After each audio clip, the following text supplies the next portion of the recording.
네, 간밤 뉴욕 증시 3대 지수는 혼조로 마감했습니다. 대형 기술주에 대한 거센 매도가 나타나면서 나스닥이 1% 넘게 하락했죠. 네, 오픈 AI의 CEO 샘 얼트만이 띄운 AI 거품론과 함께 또 이렇게 중국이 자국산 반도체 50% 이상 사용 의무화를 시작했다는 소식이 시장에 다소 이렇게 부정적으로 작용했습니다.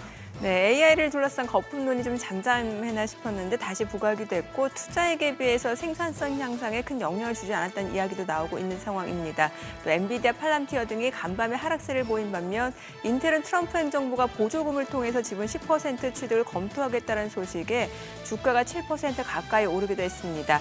인텔 경영 정상화 기대감이 커졌습니다만 트럼프식 국유화 시작이라는 말도 나오고 있는 상황이죠. 네, 엔비디아와 AMD의 중국 수출 시 통행세 성격이죠. 매출의 네. 15%를 받겠다고 한 것도 그의 일환이라고 볼 수 있겠습니다. 트럼프식 아메리카 퍼스트 정책이 인텔 지분 취득을 시작으로 명확해지고 있는 그런 양상입니다. 네, 소프트뱅크 그룹도 인텔에 20억 달러, 우리나라 돈으로 이제 3조 원가량을 투자하겠다라고 밝힌 상황인데 리프트한 CEO가 트럼프 대통령을 직접 만난 효과가 이렇게도 나올 수 있다라는 분석도 있는 것 같습니다. 지금 보시고 계신 머니쇼는 SBS BG앱과 유튜브에서 실시간 시청이 가능하고요. 국내 주식 정보 받아보실 분들은 카카오톡 채널 머니랩 추가하시기 바랍니다. 또 모든 투자 판단의 책임은 투자자분들께 있다는 점 알려드립니다. 그럼 글로벌 증시 상황부터 정리해볼까요? 신재원 아나운서 소식 전해주시죠. 굿모닝 마켓입니다. 우리는 AI 버블 속에 있다. 챗 GPT 개발자이자 AI 시대를 연 오픈 AI의 샘 올트먼 CEO가 한 말인데요. 샘 올트먼 CEO는 최근 기자간담회에서 투자자들이 AI에 과도하게 흥분해 있다며 심지어 거품이란 표현은 3번이나 반복하고 이미 통제가 불가능한 수준이라고 경고했습니다. 또한 미국의 대중 반도체 수출 통제 조치가 효과가 없을 거라고도 언급했는데 이것이 중국 정부의 자국산 반도체 사용 조치와 맞물리면서 오늘 기술주에 대한 투심이 더욱 위축됐습니다. 이처럼 기술주 투매 현상이 나타나면서 뉴욕 증시는 흐름이 엇갈렸는데요. 마감 상황 보면 다우 지수는 소폭 올랐지만 S&P 500 지수는 0.59% 빠졌고 나스닥 지수는 1.46% 급락했습니다. 관세 폭탄이 터진 4월 이후 두 번째로 낙폭이 컸습니다. 업종별로는 기술주가 2% 가까이 빠진 가운데 부동산 섹터는 강세를 보였고요. 또 시총 상위 종목들도 대부분 경고등을 켰습니다. 먼저 엔비디아는 H20 칩보다 강화된 중국 전용 칩을 개발하고 있다는 소식에도 3.5% 급락했습니다. 외국산 칩의 사용을 제한하는 중국 정부의 움직임이 특히 엔비디아에게 큰 피해가 될 것으로 우려되기 때문으로 분석되고요. 또 애플도 오늘 소폭 떨어졌는데 애플은 미국에서 판매할 아이폰 17 시리즈의 전 모델을 인도에서 생산할 거란 보도가 나왔습니다. 애플의 최신 아이폰의 전 라인업을 인도에서 생산하는 건 이번이 처음인데요. 이는 애플이 미국 시장 판매 제품에 있어서 중국 의존도를 줄이려는 의도로 분석됩니다. 또 알파벳도 1% 가까이 빠진 가운데 구글이 구글 플레이 스토어의 전면 개편을 추진합니다. 향후 유럽연합의 벌금을 피하기 위한 조치인데요. 이번 개편은 유럽 30개국에서 적용될 예정이며 제3자 개발자들이 이용자들을 안드로이드 생태계 밖으로 유도해서 앱 구매를 할 수 있도록 허용할 계획이라고 밝혔습니다. 또 아마존은 AI 분야에 대한 투자와 실적이 아쉽다는 지적이 계속되면서 1% 넘게 빠졌습니다. 이어서 시총 6위부터 보면 메타도 2% 넘게 약세를 보인 가운데 다음 달 첫 디스플레이 탑재 스마트 안경을 출시한다고 발표했고요. 또 테슬라도 1.75% 하락했습니다. 먼저 사이버 트럭이 출시 후 1년 반이 넘는 기간 동안 여전히 판매 부진의 늪에 빠져 있는 것으로 확인됐습니다. 2023년 11월 말 첫 인도 이후 현재까지 미국 내 판매량이 5만 2천여 대에 그쳤는데요. 본격 출시 전 예약 주문만 100만여 건이라고 밝혔던 것에 비하면 매우 적은 판매량이죠. 이런 가운데 테슬라는 미국과 중국에 이어 일본에서도 완전 자율주행을 시작했다고 밝혔습니다.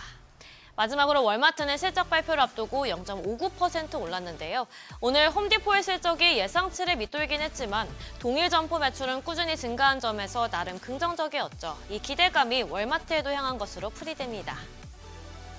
오늘 나온 지표 살펴보면 먼저 7월 미국 주택 착공 건수가 142만 8천 채로 5개월 만에 최고치를 기록했습니다.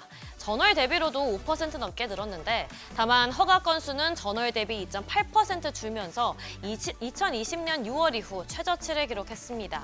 향후 공급이 둔화할 것으로 예상되면서 주택시장이 회복세에 접어들었다고 보기는 어려운 것으로 분석됩니다. 국채금리는 오늘은 하락했습니다. 홈디포가 예상보다 부진한 실적을 발표하긴 했지만 연간 전망은 유지했던 점에서 금리 인하에 대한 긍정적인 신호가 조금은 켜진 것으로 보이는데요. 오늘 2년물 금리는 0.01%포인트 하락한 3.75%에서 10년물 금리는 0.02%포인트 하락한 4.31%에서 거래 마쳤습니다. 국제유가는 러시아와 우크라이나 종전 협상에 대한 기대감이 높아지면서 하락했습니다. 브렌트유는 0.95% 빠지면서 배럴당 65달러대에, WTI는 2% 가까이 하락하면서 62달러대에서 거래됐습니다. 비트코인은 급락했습니다. 기술주 전반에 매도세가 이어진 데다가 지난주 PPI의 충격으로 금리 인하 기대감이 일부 후퇴하면서 투자자들이 점차 위험 자산에서 발을 빼는 모습인데요. 그러면서 가상자산 전반이 약세를 보였습니다. 또한 스콧 베센트 미 재무장관이 지난주 트럼프 대통령이 3월에 발표한 전략 비트코인 보유 정책은 연방정부가 압수한 비트코인에 한정된다고 선을 그으면서 정부의 비트코인 직접 매입 기대감에 찬물을 끼얹었는데요. 그러면서 가상자산 전반이 약세를 보였습니다. 오늘 비트코인은 2% 가까이 하락한 1억 5,800만 원대, 이더리움은 3% 넘게 빠지면서 579만 원대에서 거래됐습니다. 지금까지 굿모닝 마켓이었습니다.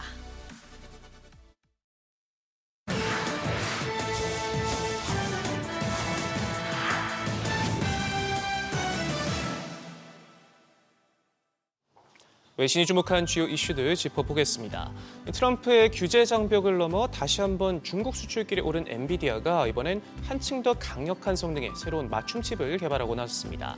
B301로 불리는 신형 칩은 중국 수출이 허용된 H20보다 성능이 월등하고 엔비디아의 NVLink 기술도 탑재되는데 이르면 다음 달 중국 고객사에 샘플을 공급해 테스트를 진행할 계획인 것으로 전해졌고요. 또 블랙웰 아키텍처를 기반으로 AI 추론 작업을 수행하는 또 다른 중국용 칩도 다음 달 별도로 출시할 계획입니다. 하지만 엔비디아의 갖은 노력에도 최근 중국 정부는 자국 데이터 센터들의 국산 칩을 사용하라 지침을 내린 데다 엔비디아의 칩 보안 문제를 걸고 넘어지며 문턱을 높이고 있고요.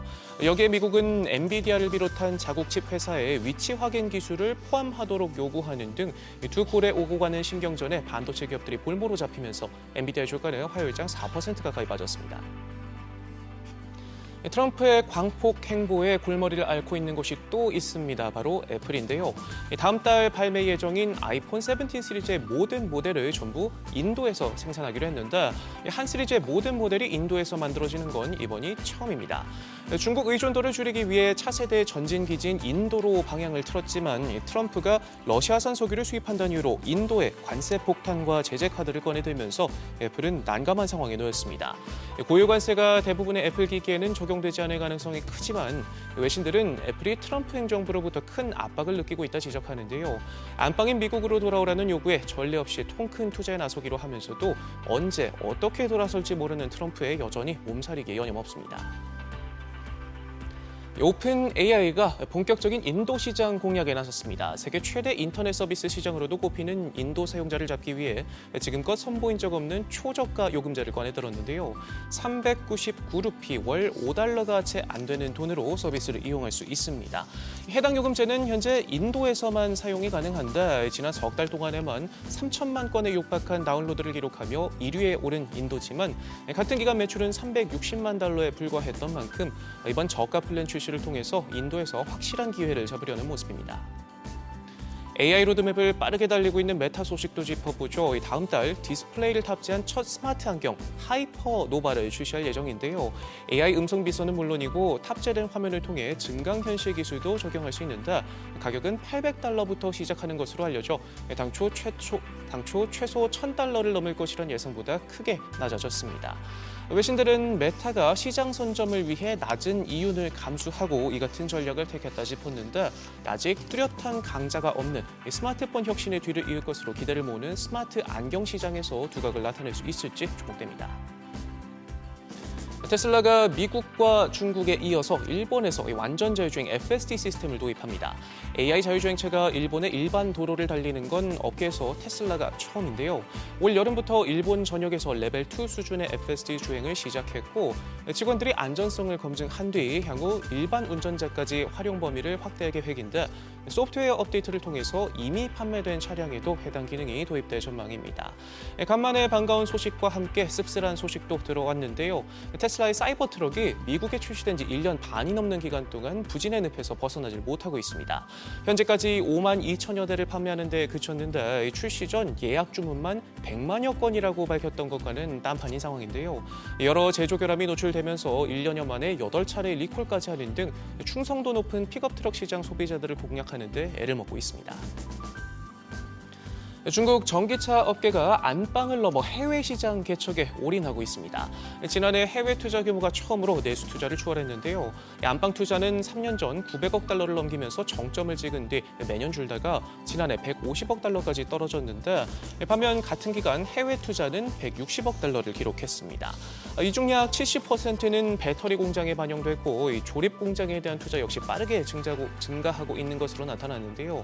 올해도 이 같은 흐름을 이어가면서 자동차는 2분기 중국 해외 투자에서 두 번째로 많은 비중을 차지한 분야로 집계되기도 했습니다. 지금까지 글로벌 비즈였습니다. 어제장에서 이슈가 있었던 업종 살펴보는 기업 이슈 시간입니다. 한국수력 원자력과 미국 웨스팅하우스가 불공정한 계약을 맺었다는 논란이 불거지면서 원전주가 급락했습니다. 앞서 지난 1월 한수원과 한전은 웨스팅하우스와 지식재산권 분쟁을 종결을 합의하고 글로벌 원전 시장에서 협력을 강화하기로 했다고 밝힌 바 있는데요. 이때 체결한 합의문에 한수원과 한전이 원전을 수출할 때 한 기당 6억 5천만 달러, 우리 돈으로 약 9천억 원 규모의 물품 용역 구매 계약을 웨스팅하우스와 맞고 또 한 기당 1억 7,500만 달러, 우리 돈으로 약 2,400억 원의 기술 사용료를 내는 조항도 들어간 것으로 알려졌습니다. 이로 인해 웨스팅하우스와 독소 조항이 포함된 불공정 계약을 맺었다는 지적이 나오면서 원전주가 약세를 보였습니다. 마감 상황 보면 태웅이 11% 넘게 급락했고요. 한전 KPS 8.7%, 두산 에너빌리티와 우진엔테 그리고 한전기술 모두 8% 넘게 하락으로 마감했습니다. 기획재정부가 마스가 프로젝트 지원을 위한 한미 조선산업협력증진 기금 신설에 제동을 걸었습니다. 기금을 운영할 만한 조선업 관련 분야에 별도 재원이 없고 굳이 기금을 신설하지 않더라도 지원이 가능하다는 건데요. 구체적으로 기재부는 이현주 더불어민주당 의원이 이달 발의한 한미 간 조선산업의 협력 증진 및 지원에 관한 법률안, 이른바 마스가 지원법에 대해서 기금을 신설할 필요성은 적다고 보고 일반 회계를 통한 재원으로 지원하는 방안을 검토 중인 것으로 확인됐습니다. 국가재정법에 따르면 기금 신설을 위해서는 기재부의 타당성 심사를 거쳐야 하는데요. 현재 기재부가 필요성이 없다고 보고 있는 만큼 기금이 신설되기는 어려울 것으로 전망되면서 관련주가 약세 보였습니다. 마감 사항 보면 HJ중공업이 12% 가까이 빠졌고요. HD현대미포 6.45%, HD현대중공업 5.99%, HD한국조선해양과 삼성중공업 모두 3% 넘게 약세 보였습니다. 이재명 대통령이 K콘텐츠의 전 세계적인 확산을 지원할 종합대책을 마련할 것을 지시하면서 엔터주가 강하게 시세 분출했습니다. 이 대통령은 국무회의에서 K-팝에서 시작된 열풍이 K-컬처 전반으로 확산되고 있다며 K-콘텐츠의 글로벌 확산 전략 수립과 지원, 또 K-팝 등 관련 시설 인프라 확충을 포함해서 종합적인 대책을 마련해달라고 주문했는데요. 이는 최근 전 세계적인 인기를 끌고 있는 넷플릭스 영화 K-팝 데몬 헌터스의 영향 때문으로 보이죠. 심지어 이 대통령은 오늘 오후 한 방송에 출연해 캐대언의 감독인 매기강을 만나서 K-팝의 현재와 앞으로의 비전에 대해 나눌 예정인데요. 더불어서 중국 당국이 해외 콘텐츠 도입 방침을 밝힌 것도 호재로 작용했는데 향후 K-드라마 등 우리나라 영상 콘텐츠의 공식적인 진출의 길이 열릴 것으로 전망되기 때문으로 분석됩니다. 마감 상황 보면 삼화 네트워크스와 아센디오가 상한가 기록했고요. 펜 엔터테인먼트도 26% 가까이 시세 분출했고 SMCNC 12.21%, 스튜디오 드래곤도 8.94% 강세 보였습니다. 러시아와 우크라이나 전쟁이 다시 분수령을 맞았습니다. 이준에 우크라이나와 러시아의 두 정상이 전쟁 종식을 위한 종전회담을 위해 얼굴을 맞댈 수 있게 됐는데요. 2022년 2월 전쟁이 일어난 지 3년 반 만입니다.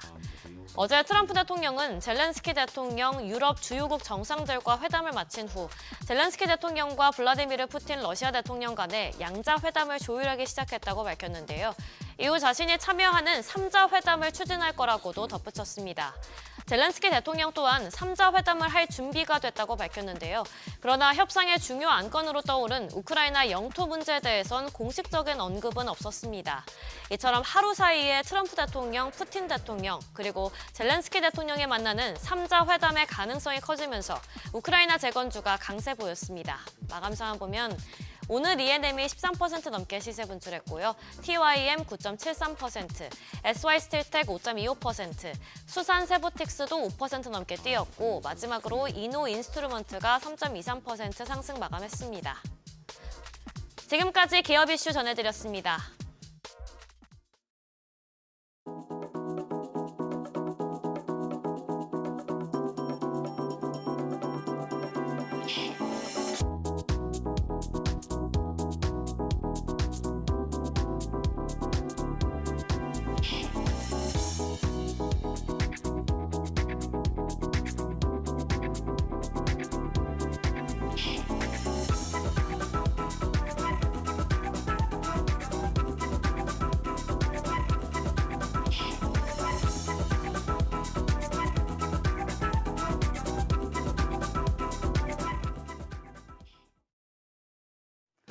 어제 우리 시장이 또 크게 내렸습니다. 코스피가 3,150선까지 밀리면서 2주 만에 최저치를 기록했습니다.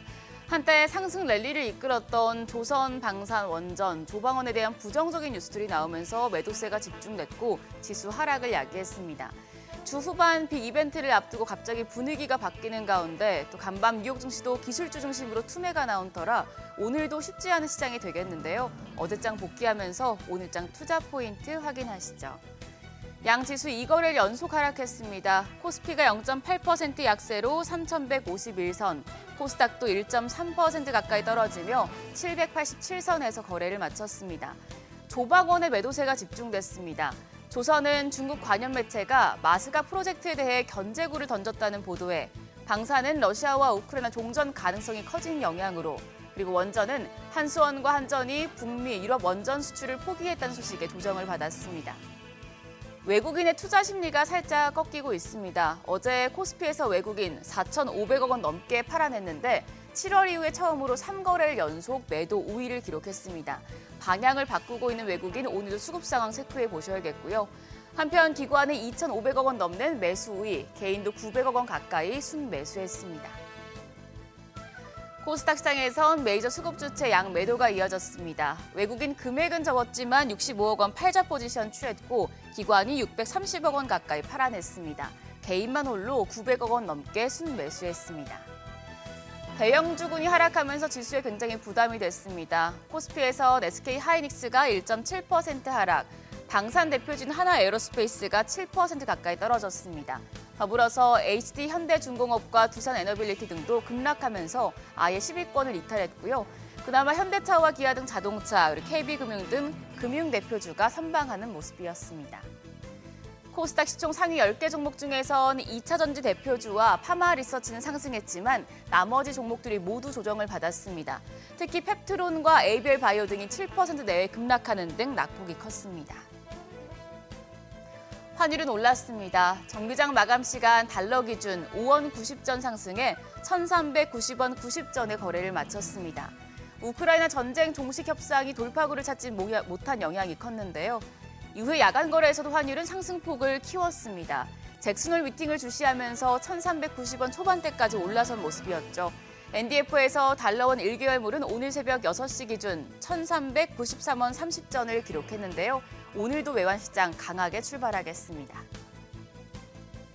투자자들이 단기적으로 일정에 집중하고 있는 상태입니다. 악재성 뉴스에 민감한 만큼 시장 변동성이 이어질 수 있겠는데요.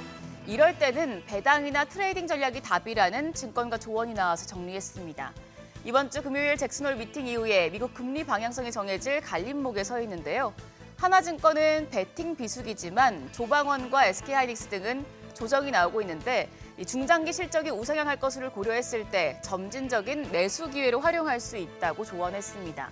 더불어서 9월과 10월은 미국과 한국의 고배당주의 성수기라는 점을 고려할 필요가 있다고 밝혔습니다.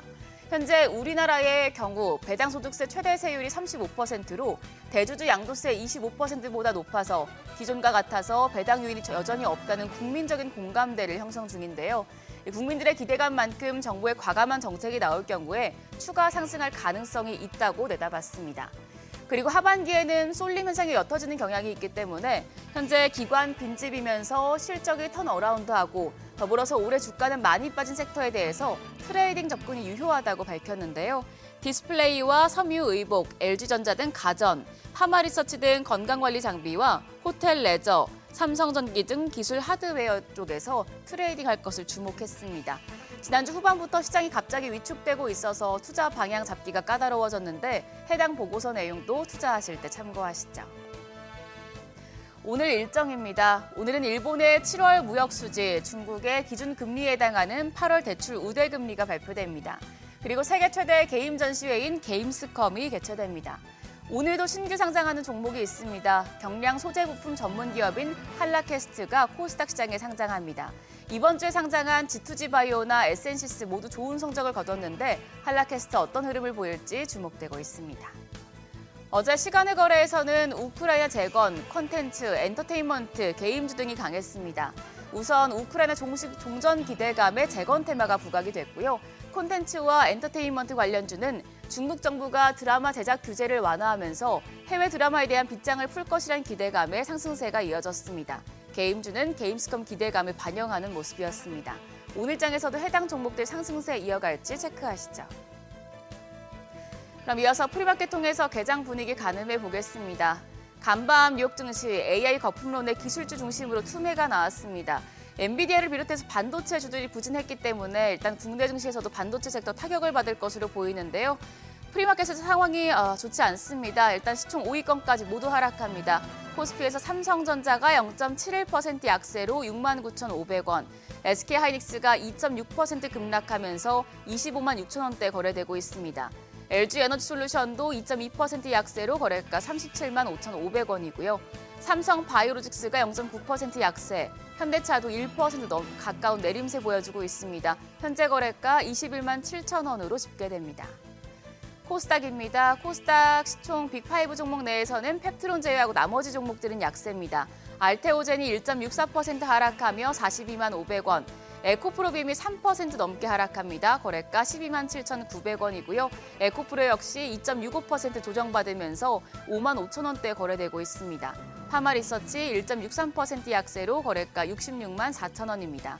반면 펩트론 어제 급락했었는데 현재 프리마켓에서는 2.49%, 2.6% 넘게 반등합니다. 거래가 30만 9천 원으로 집계되고 있습니다.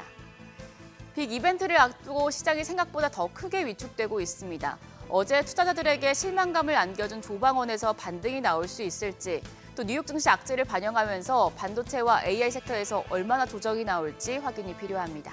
지금까지 어제장 오늘장이었습니다.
네, 현재 시각 8시 24분 지나갑니다. 지금 보시고 계신 머니쇼는 SBS BJ과 유튜브에서 실시간 시청이 가능합니다. 또 다양한 주식 정보 원하시는 분들은요. 카카오톡 채널에서 머니를 검색하셔서 친구 추가하시면 됩니다. 지금 간밤 뉴욕 증시 보니까 이제 나스닥이 좀 많이 떨어졌는데 사실 올해 4월 이후로 나스닥이 40% 이상 올랐잖아요. 네. 그러니까 어느 정도 또 쉬어갈 수 있는 구간이기도 한데 글쎄요. 일단 이번 주 여러 가지 또 잭슨홀 미팅도 있는 상황이다 보니까 조금 그 이벤트는 넘겨봐야 시장 방향을 좀 예측할 수 있지 않을까 하는 생각도 들고요. 이제 뭐 멀리 가려면 좀 중간에 쉴 줄도 그럼요. 알아야죠. 예. 어떻게 계속 내달리기만 하겠습니까? 그렇죠. 이보 전진을 위한 일부 후퇴는 네. 당연한 과정인 거고. 다만 이게 예. 이제 세월이 가면 갈수록 이제 뭐 어디나 동서고금을 막론하고 돈은 찍어내기 마련이고 네. 돈 찍어내는 만큼 다른 것들은 그 숫자로 표현되는 가격이 됐건 가치가 됐건 막 올라갈 수밖에 없으니까 기본적으로 우상향은 뭐 믿어 의심치 않는데 네. 한 번씩 그 주기적으로 좀 깊은 조정이 있을 때가 있고 네. 얕은 조정이 있을 때가 있고 그 중에 어느 쪽일까가 이제 늘 궁금한 거죠. 그렇죠. 네. 이게 또 지나봐야 아는 거잖아요. 지나봐야 예. 아는 거지만 뭐 계속 저희 좀 와서 아까 우리 모닝벨의 마지막 코너 임선우 우리 또 리포터가 그거 했잖아요. 미국 분위기 설명하면서 이제 또 갑자기 버블론 내지는 뭐 그런 얘기가 나온다는 거죠. AI. 뭐 네. AI 버블론이 나오고 뭐 좀 밸류에이션이 높다 이런 소리가 월가에서 나온다고 하는데 그런 얘기 들을 때마다 참 그거 합니다. 저도 뭐 시황쟁이 중에 한 명이지만 이 시황쟁이들이 그래요. 네네. 장 좋을 때는 그런 얘기 안 해요. 음. 그저 계속 갈 것 같이 얘기하고 뭐 AI로 인한 어떤 생산성 향상 이런 식으로 갖다 붙이다가 장 빠지기 시작하면 좀 과도한 것 같아요. 이런 소리 합니다. 그게 시장이에요 보면. 근데 뭐 4월 이후에 40%나 올랐다라고 하면 사실 쉬어갈 만한 타이밍도 됐고 그러니까, 때마침인데 예. 이 가운데 또 인텔 최근에 보면 트럼프 정부가 인텔 지분을 확보한다는 소식에 이어서 지금 좀 전에 나온 얘기는 삼성전자에도 투자를 검토하겠다라는 얘기도 나오고 있다 보니까 그래요? 반도체와 관련해서 좀 여러 가지 좀 뉴스를 좀 체크해 봐야 될 것 같아요. 예. 네, 그러네요. 샘 올트만의 저 얘기는 뭘까요? 우리 오픈 AI 말고는 나머지는 거품이야 이 얘기인가? 자기들 빼고는 좀 자기 포함 거품인가? 그렇습니다. 네, 자 오늘 함께해 주실 분 소개하겠습니다. 디멘전 투자자문 투자부문의 송재경 대표님 함께합니다. 어서 오세요. 어서 오세요, 네, 안녕하세요. 대표님. 예, 이제 조금 이렇게 뭐 한번 진지하게 한번 시장을 검토할 때가 된 것 같습니다. 약간 우리가 먼저 시작했던 조정의 조짐이 약간 미국장에서도 이렇게 보이고 있는 상황이라 가지고요.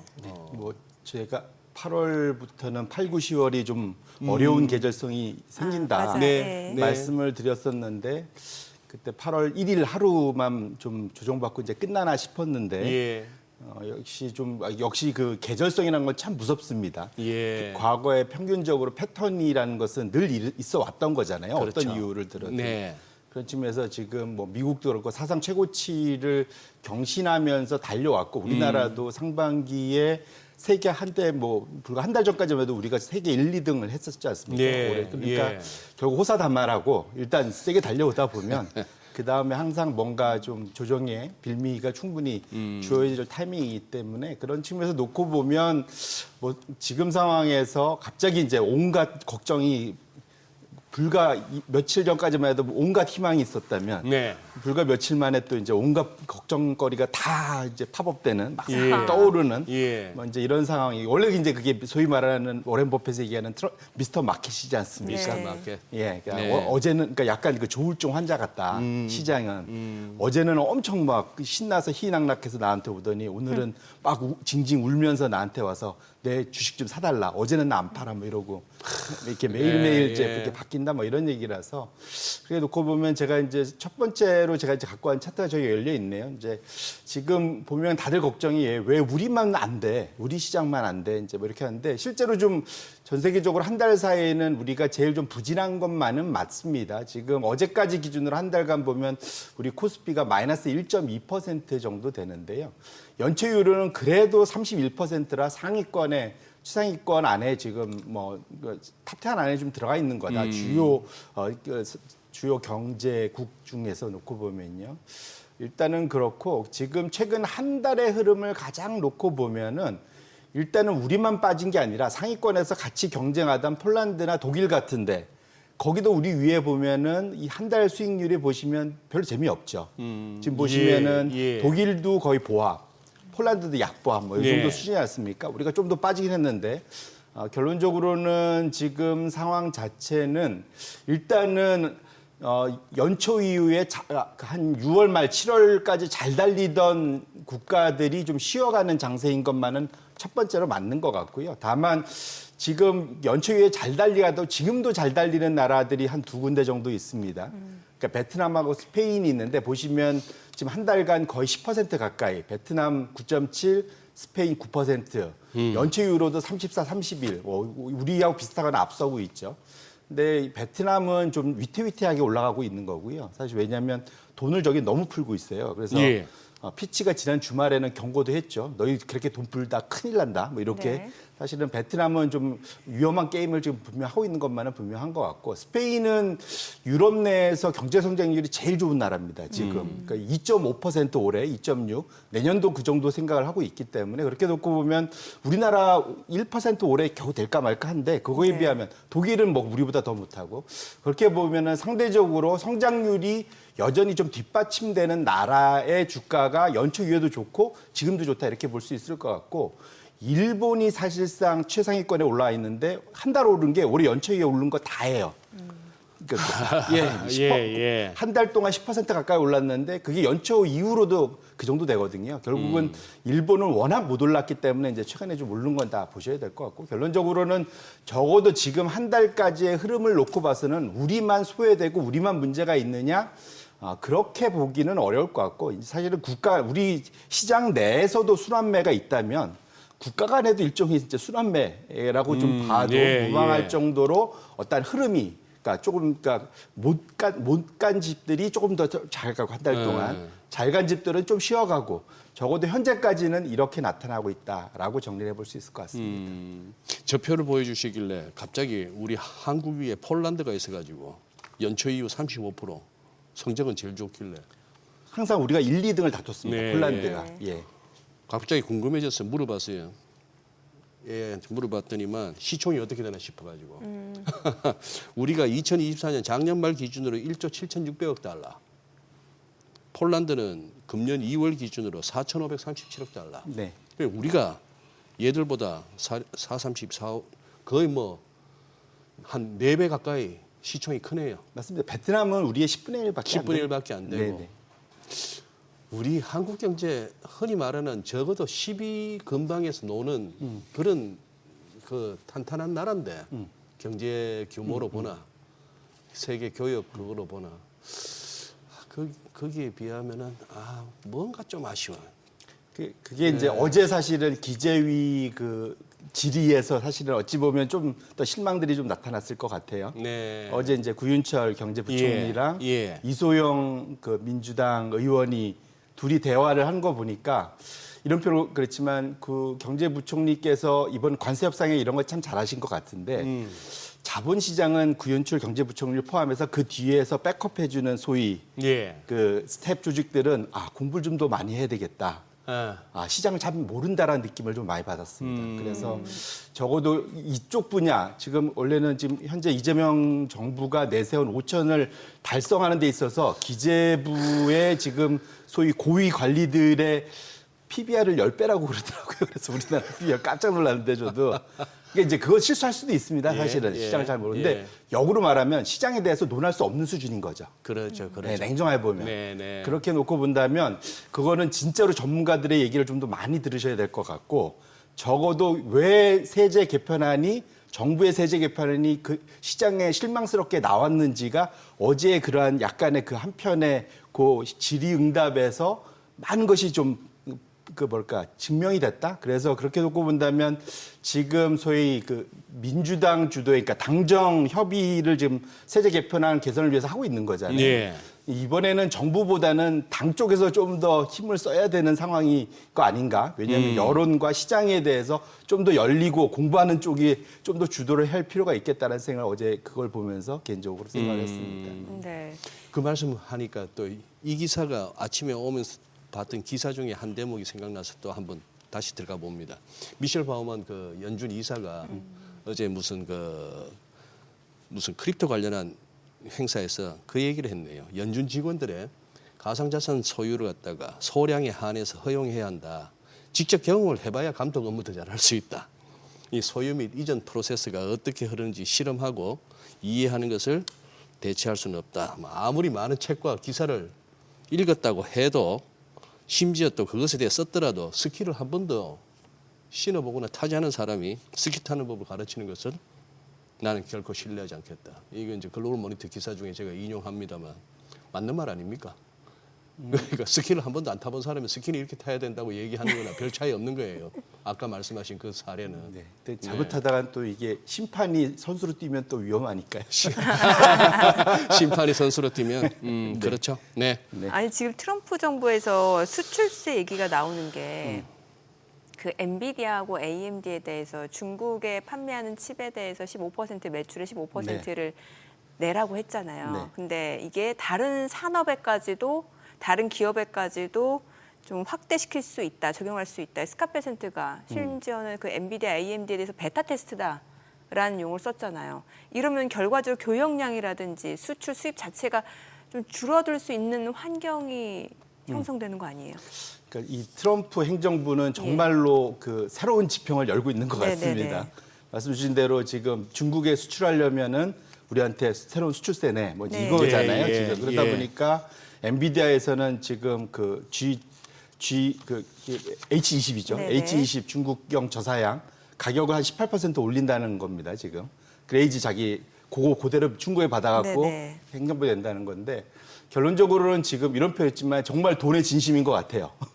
트럼프 그러니까요. 행정부는. 예, 이게 다른 산업까지도 확대할 거를 지금 검토 그러니까 또 중이다. 새로운 사실은 관세인 거죠. 그래서 말씀 주신 대로 1차적으로는 이런 것들 때문에 제가 두 번째 차트 갖고 온 게 이제 페덱스 네. 차트인데 제가 이제 페덱스 주가가 S&P 500에 또는 전 세계 지수에 선행한다 말씀을 드렸었잖아요. 네. 사실은. 근데 지금 요게 이제 그 짙은색 지금 0 밑으로 내려와 있는 게 이게 이제 페덱스의 그러니까 이게 YOY 그러니까 전년 동기 대비 증감률인데 지금 이제 역성장하고 있는 거죠. 좀 마이너스로 내려와 있는데 이거를 한 3개월 정도 시차를 두고 지금 세계 무역량이 쫓아간다는 겁니다. 지금. 네. 그래서 결론적으로는 지금 그러니까 페덱스 주가가 미리 빠지고 있는 것을 의미하는 바는 전 세계적으로 무역량이 이제 둔화될 수밖에 없다.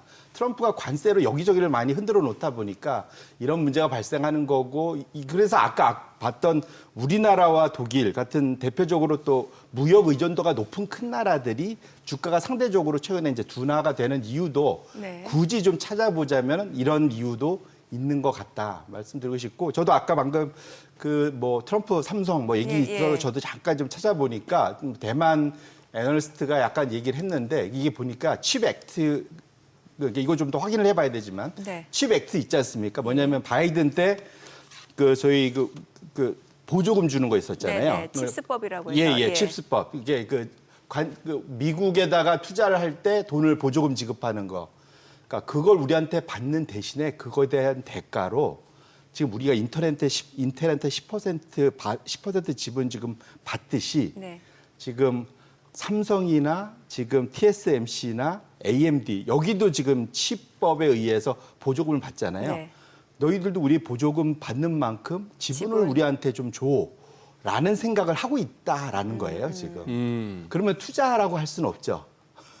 지분을 뺏어가는 공. 그러니까 내가 보조금을 준 만큼 예. 거기에 대해서 그러니까 서로 맞바꾸는 거죠. 예, 말하자면 예, 예. 인텔도 우리가 돈 줄 테니까 지분 내나 하듯이 미국에 공장 세울 때 우리가 보조금 줬잖아. 네. 그만큼 지분 내나. 네네. 라는 걸 생각한다라는 그런 이제 의견인 것 같습니다. 그래서 좀 더 확인해 봐야 되겠지만 그래서 이게 수출세하고 어찌 보면 다 연결이 되는 것 같아요. 그러게요. 예. 이제 이게 단지 이제 너희들 그 소위 장사할 때 돈 세금 걷는 것뿐만 아니라 우리가 너희 투자하는데 투자에 대한 돈을 좀 넣어줬으니까 그만큼 지분 내놔. 라는 권리를 우리 미국 정부는 갖고 있어라고 생각을 하는 것 같아요. 지금 느낌상으로는. 그래서 공짜 아니다는 얘기죠. 그렇죠. 그러니까 예, 이거는 예. 그 보조가 아니죠. 네, 미리 말하는. 보조가 아니네. 예. 근데 이게 될지는 모르겠지만 네. 어쨌거나 상황이 뭐랄까 트럼프 정부는 이게 어나더 레벨로 항상 이게 새로운 것을 세상을 깜짝깜짝 놀라게 하는 그런 정부인 것만은 분명한 것 같습니다. 중국 정부가 이렇게 기업들한테 자국 기업들한테 주는 보조금이나 바이든 행정부 때 무슨 IRA 같은 데서 주는 보조금하고는 지금 분명 성격이 다른 거예요. 맞습니다. 네. 그때는 진짜 보조금 퍼주는 거였다는데 네. 퍼주다 보니까 그 가운데는 누구는 혜택을 받고 누구는 못 받고 하는 그런 부분에서 꼭 어떤 정책적 그게 있잖아요. 왜 누가 어느 쪽을 찍어주느냐 밀어주느냐. 근데 저렇게 되면 이제 받는 쪽도 할 말 없는 거 뭐 당당한 거죠. 지분 주는 거니까. 근데 이게 이렇게 되면 정말로 이게 좀 심하게 얘기하면 네. 이 공산당하고 뭐가 다르냐 이거죠. 뭐가 다르냐 이거죠. 좀 이제 말이 안 되는 희한한 이제 걸로 소위 가는 말해서, 거죠. 예. 어떤 국가가 모든 걸 소유하겠다는 식으로 가는 거잖아요. 이걸 좀 확대해 보면은 사실은 그래서 이제 자본주의가 조금 이상해지는 거죠. 제가 좀 과격하게 얘기를 한 거긴 한데 이게 사실은 미국의 트럼프 정부가 하는 것이 이게 소위 말하는 자본주의 근간인 시장주의, 시장에서 모든 것이 이게 효율성을 향해서 쫓아가는 뭐 이런 것은 이제 점점 무너져가는 것이 돼서 좀 사실은 좀 걱정이 되는 상황인 것만은 분명한 것 같습니다. 지금 어쨌거나 트럼프 대통령의 미국은 우리가 알던 미국하고 확실히 달라요. 그죠? 과연 이제 트럼프 임기 이후에 계속 지금 같은 미국의 분위기 내지는 이런 식으로 가나 하고 또 그때 가서는 또 확 달라질지는 모르겠는데 저는 뭐 젤렌스키 회담에서 놀랐던 거는 그 많은 유럽 정상을 갖다가 하루 이틀 만에 백악관으로 불러들이는 거에서 깜짝 놀랐습니다. 맞습니다. 불러들였다고 해야 될까요? 유럽 정상들이 그냥 알아서 뭐 오라니까 갔다고 할까? 유럽은 소위 이제 1, 2차 세계대전 지나면서 네. 또 러시아에 대한 약간 포비아? 그런 게 있죠. 두려움이 분명히 있어서 예. 이 지금 러시아하고 지금 이 전쟁을 어떻게 마무리하느냐, 러시아가 남하하는 것에 대한 엄청난 두려움이 유럽은 있거든요. 특히 예. 이제 그 근처에 붙어 사는 나라들은 예. 아까 우리가 봤던 폴란드 이런 데 대표적으로 바닥 붙어 있죠. 예. 그리고 사실 독일한테도 당했지만 러시아한테도 엄청 당한 나라거든요. 네. 폴란드가. 그래서 우리나라 전차 이런 거 엄청 수입하는 이유도 사실은 폴란드는 그런 이유가 분명 전 있는 걸 알고 있거든요. 그래서 유럽 쪽은 조금 우리가 마치 우리가 미국이 엄청난 얘기를 할 때 방위비 얘기할 때도 한쪽 편에서는 좀 아슬아슬하게 늘 여겼던 이유도 사실은 그런 거 있지 않습니까? 이게 우리도 이제 6.25도 거치고 과거에 이제 그 소위 북방으로부터의 내려오는 그런 걱정 이런 것들이 분명히 있는 거잖아요. 유럽도 똑같은 게 있는 겁니다. 그래서 그렇게 놓고 보면 미국이 그거를 엄청나게 좀 교묘하게 활용을 하고 있는 거다 이렇게 봐야 되겠죠. 근데 지금 사실 트럼프가 이제 인텔 그 지분 확보하는 거랑 삼성전자 투자랑은 좀 다른 개념인 거잖아요. 인텔은 자국 기업인 거고. 맞습니다. 자국 기업의 어떤 기술 경쟁력 강화를 위해서 정부에서 이제 공적 자금을 투입해서 지분을 확보하는 거는 그럴 수 있는 거잖아요. 근데 뭐 삼성전자나 TSMC 쪽은 또 다른 얘기인 거잖아요, 이건. 이게 자리세 내면 이건 거죠. 자리세. 우리 시장에서 내 구역에서 장사하려면 자리세 내 뭐 이런 거죠, 사실. 예를 들어서 아까 소개됐습니다만 글로벌 비즈에서 저기 애플이 인도에서 전부 다 생산하겠다. 네, 인도는 지금 관세율이 높잖아요. 맞습니다. 그 와중에 그러면 그렇게 했으면 지난번에 팀 쿡이 백악관에 와가지고 막 선물도 주고 트럼프한테 이렇게 호감을 사고 뭐 미국 내 투자 공장 설립 이런 것도 약속하고 했으니까 인도에 때리는 관세가 애플 아이폰에는 적용 안 된다 이렇게 볼 수 있는 거예요. 이게 그 부분만은 맞아요. 빼주겠다는 예, 얘기죠. 그때. 예. 네. 그러니까 유예. 소리. 진짜 엿장수 마음대 아니 케바케네. 전 세계 가장 힘이 센 엿장수입니다. 힘이 센 엿장수. 아니 그 지금 뭐 언론에 나오는 얘기로는 이번에 그 미러 정상회담 이후에 또 유럽 정상들 모여가지고 다자회담 하기 전에 그 언론들 불러들이기 전에 본인들끼리 이제 속닥속닥 얘기를 할 때 있잖아요. 그게 네. 저 흘려 나갔다는 거잖아요. 마이크가 켰는지 모르고. 근데 그거에 대해서도 이게 트럼프가 진짜 몰랐겠느냐. 사실은 알고서 쓰여진 각본이다라는 얘기도 있고. 저는 트럼프가 미디어를 정말 잘 활용할 수 있는 그러니까요. 전 세계에서 가장 거기에는 근접한 그렇죠. 왜냐하면 그 어펜디스인가요? 그 소위 그 You Fire 이걸로 사실은 예. 대통령까지 된 예, 사람이지 예. 않습니까? 그래서 언론과 미디어를 어떻게 활용하면 자기의 영향력이 가장 센지를 가장 잘 이해하시는 예. 네, 네, 예, 네. 그런 전 세계 대통령이기 때문에 충분히 저는 활용했을 거라고 봅니다. 그러니까 아니 왜냐면 우리나라 언론에서는 이게 마이크 켜진 줄 모르고 트럼프의 속내가 드러났다 이런 식으로 보도가 나왔는데 네. 사실 알고 보면 트럼프의 성향상 모르는 게 아니라 짜여진 각본이었을 수 있다는 생각이 들거든요. 예, 저는 거의 거기에 그죠. 예, 한 표를 그래요. 제목 하나를 달든 뭘 이렇게 하든 간에 어떻게 하든 깔려고 하는 거 참 보면은 이제, 트럼프. 트럼프 대통령 아예 이제 이골이 났던데요. 내가 이러면 또 너희 언론들은 또 뭐라고 또 날 깔 거 아니야. 네, 그렇죠. 뭐 노딜이라고 벌써 막 폄하하고 무슨 뭐 비평가들은 전부 막 날 못 잡으면서 얘기하는데 여유롭더라고요. 근데 저 어떤 결과가 나올지는 향후 몇 주 안에 이제 진짜 푸틴하고 젤렌스키가 만나고 그다음 3자 회담도 가고 휴전이 됐건 평화협정이 됐건 이게 또 다르더만요. 휴전하고 평화협정은.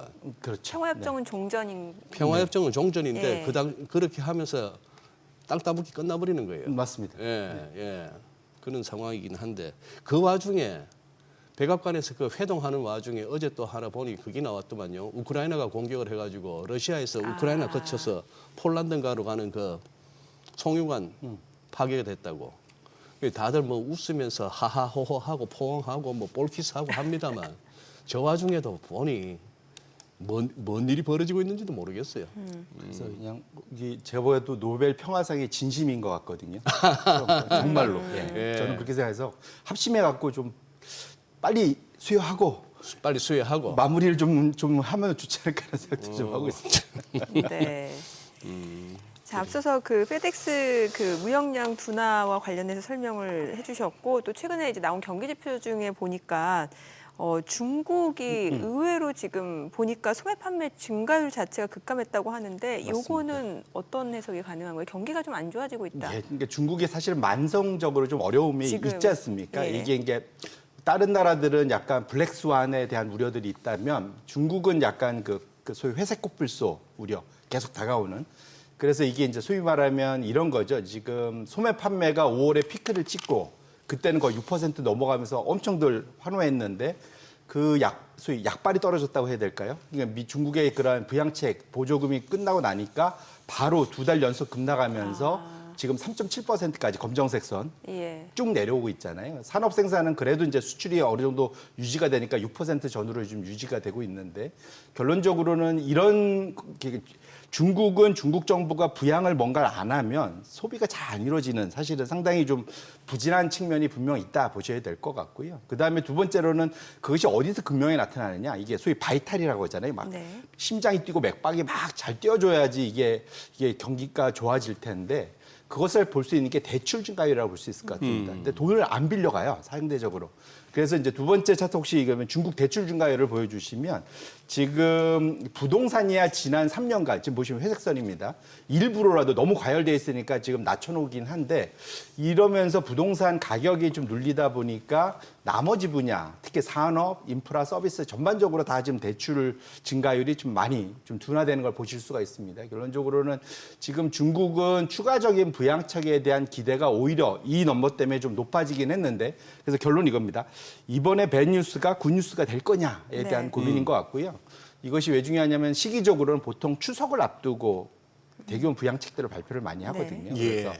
그렇게 되면 이제 9월 우리 지금 10월 초인가가 지금 중국 우리나라는 이제 똑같으니까 예. 추석이 앞서 있으니까 아마 9월 중하순 정도의 중국의 대규모 부양책 가능성 뭐 이런 기대감들이 오히려 커질 수도 있을 것 같습니다. 그래서 그렇게 놓고 본다면 어쨌든 중국의 경기 지표는 분명 나쁜데 오히려 중국 정부의 그러한 그 움직임을 좀 더 소위 추가 부양책을 밀어올리는 그런 상승 압력 작용이 될 수 있는 것 같아서 오히려 9월 이후로는 중국발 오히려 이제 소위 추가 부양책 호재 뭐 이런 것도 기도해 볼 수 있는 그런 악재다 이렇게 봐야 될 것 같습니다.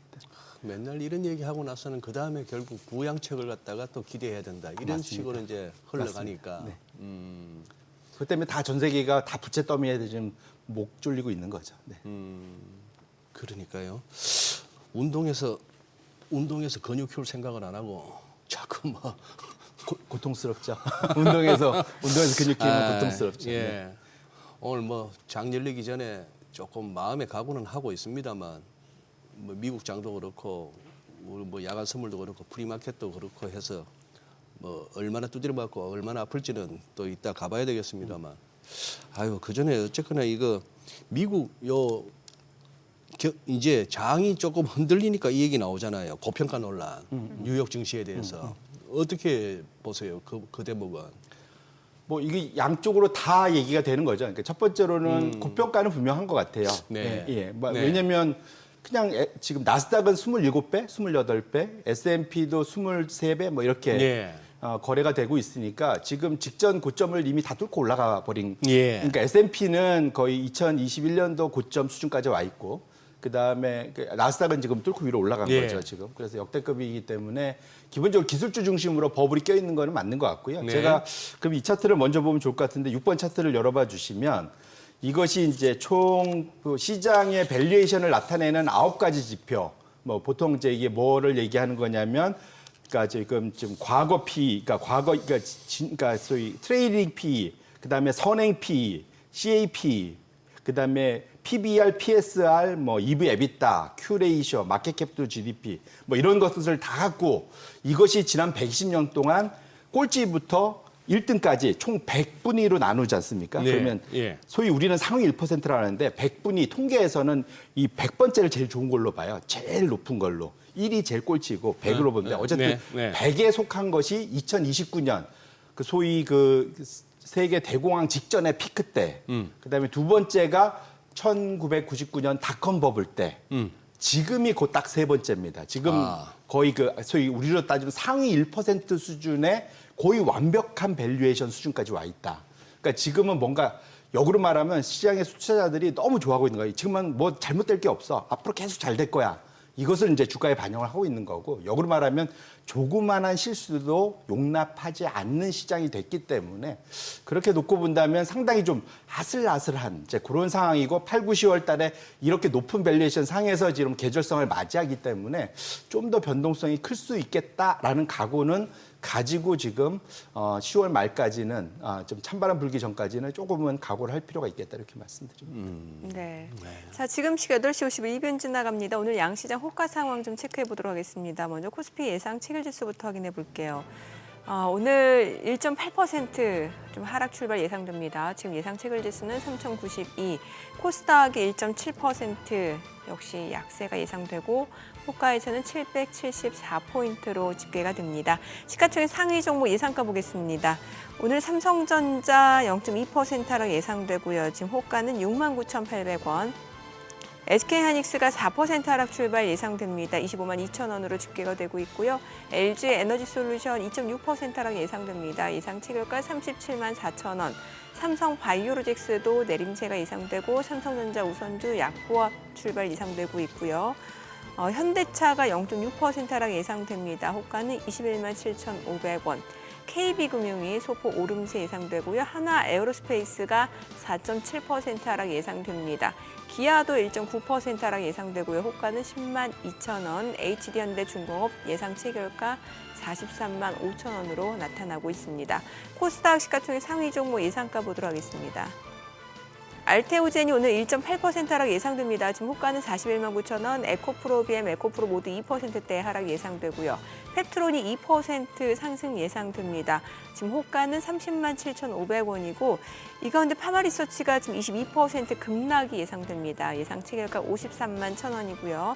삼천당제약은 오늘 6% 강세가 예상됩니다. 지금 호가가 18만 8,700원이고 ABL바이오 3% 하락 예상되고요.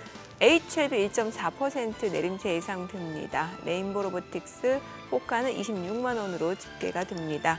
자, 이제 개장까지 한 6분가량 남았는데 글쎄요, 일단 오늘 호가 분위기만 놓고 봤을 때는 변동성이 굉장히 클 것 같네요. 네, 그렇네요. 예. 저거는 또 이렇게 약간 곰들이 약간 동시효과에서 약간 겁주는 감도 없잖아요. 진짜 좀 과하네. 그죠? 예, 그렇죠. 실제로 뚜껑 열어보면 또 다를 뚜껑 수도 열어봐야 있기 때문에. 되겠는 거고. 예. 어차피 이렇게 뭐 21선까지 하회하고 이렇게 패턴상으로 봤을 때 또 뭐 기술적으로 봤을 때는 3,050원 한번 찍어야 되는 것 같은데 예, 뭐 오늘 찍는다는 얘기가 아니고 거기 갔어야 이제 뭐 좀 조정 얼추 이 정도면 됐나 하고 뭐 반등 나오다가 그 무너지면 그 다음은 뭐 2,900도 보이는 그런 상황인데 네. 뭐 좌우지간 이 또 지난번처럼 또 시장이 되게 한번 울어야 저쪽에 정치권에서 또 움직일라나 우리는 뭐 채권 야경단도 없고 그냥 주식 자해단이 나와야 되나? 자해까지는 좀 그렇고요. 자해는 좀 그렇죠. 자경단. 네. 자경단. 네. 주식 자경단. 자해하고 자경은 또 느낌이 다르네요. 네, 예, 예. 아니 그런데 지금 아까 그 보여주신 그 차트에 뭐 평균 100분위는 설명은 잘 이해는 안 됩니다만 그래프 자체가 딱 벌써 시계열로 S&P 500하고 겹쳐 놓으니까 저쯤 갔을 때는 장 꺾였네 하는 차원에서 조심해야겠다 싶은 그거는 이제 인사이트는 옵니다. 네, 맞습니다. 오는데 또 이거는 뭐예요? 지금 대표님, 송 대표님. 골판지 얘기는 뭐예요, 이거? 골판지요? 예. 골판지 전에 저걸 이렇게 두 가지를 동시에 말씀드리는 게 나을 것 같아요. 네. 이게 트럼프 관세에 대해서 지금 심지어는 트럼프가 이게 듣기 싫은 소리는 엄청 싫어하잖아요. 물론 누구나 듣기 싫은 소리는 싫은데 예. 심지어는 이제 일반 사기업인 골드만삭스의 이코노미스트에 대해서 공격하고 막 그랬었지 않습니까? 예.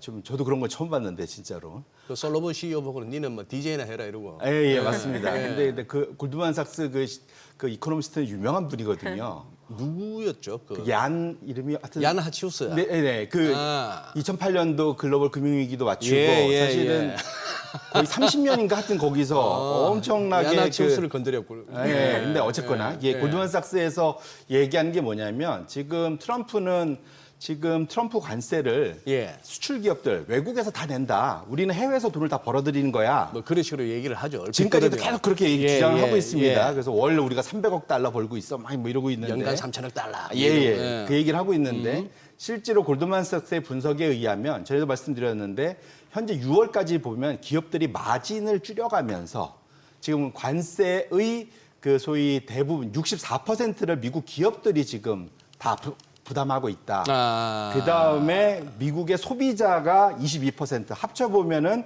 거의 86%를 다 내고 있고 해외 수출 기업은 15%밖에 안 내고 있어. 이제 이 얘기를 하고 있는 거고요. 짙은 파란색. 지금 왼쪽에. 네. 그러면 이것이 10월 가면 어떻게 될 거냐? 기업도 마진 계속 땅 파서 장사할 수 없으니 결국은 이것을 소비자한테 전가할 거야. 그래서 10월 되면은 소비자가 거의 70% 가까이 다 낼 거고 해외 기업은 조금 더 내긴 하겠지만 15에서 한 25%로 늘어나고 그다음에 기업들은 한 8%를 줄 거야. 결론적으로는 두 가지 의미하는 바는 지금은 미국의 기업의 마진이 지금 줄고 있는 그런 지금 상황이고 겨울 찬바람 불기 시작하면은 소비자들이 그러니까 물가가 상승하거나 아니면 수요가 줄거나 이것은 기업 입장에서 매출이 주는 거죠. 사실은.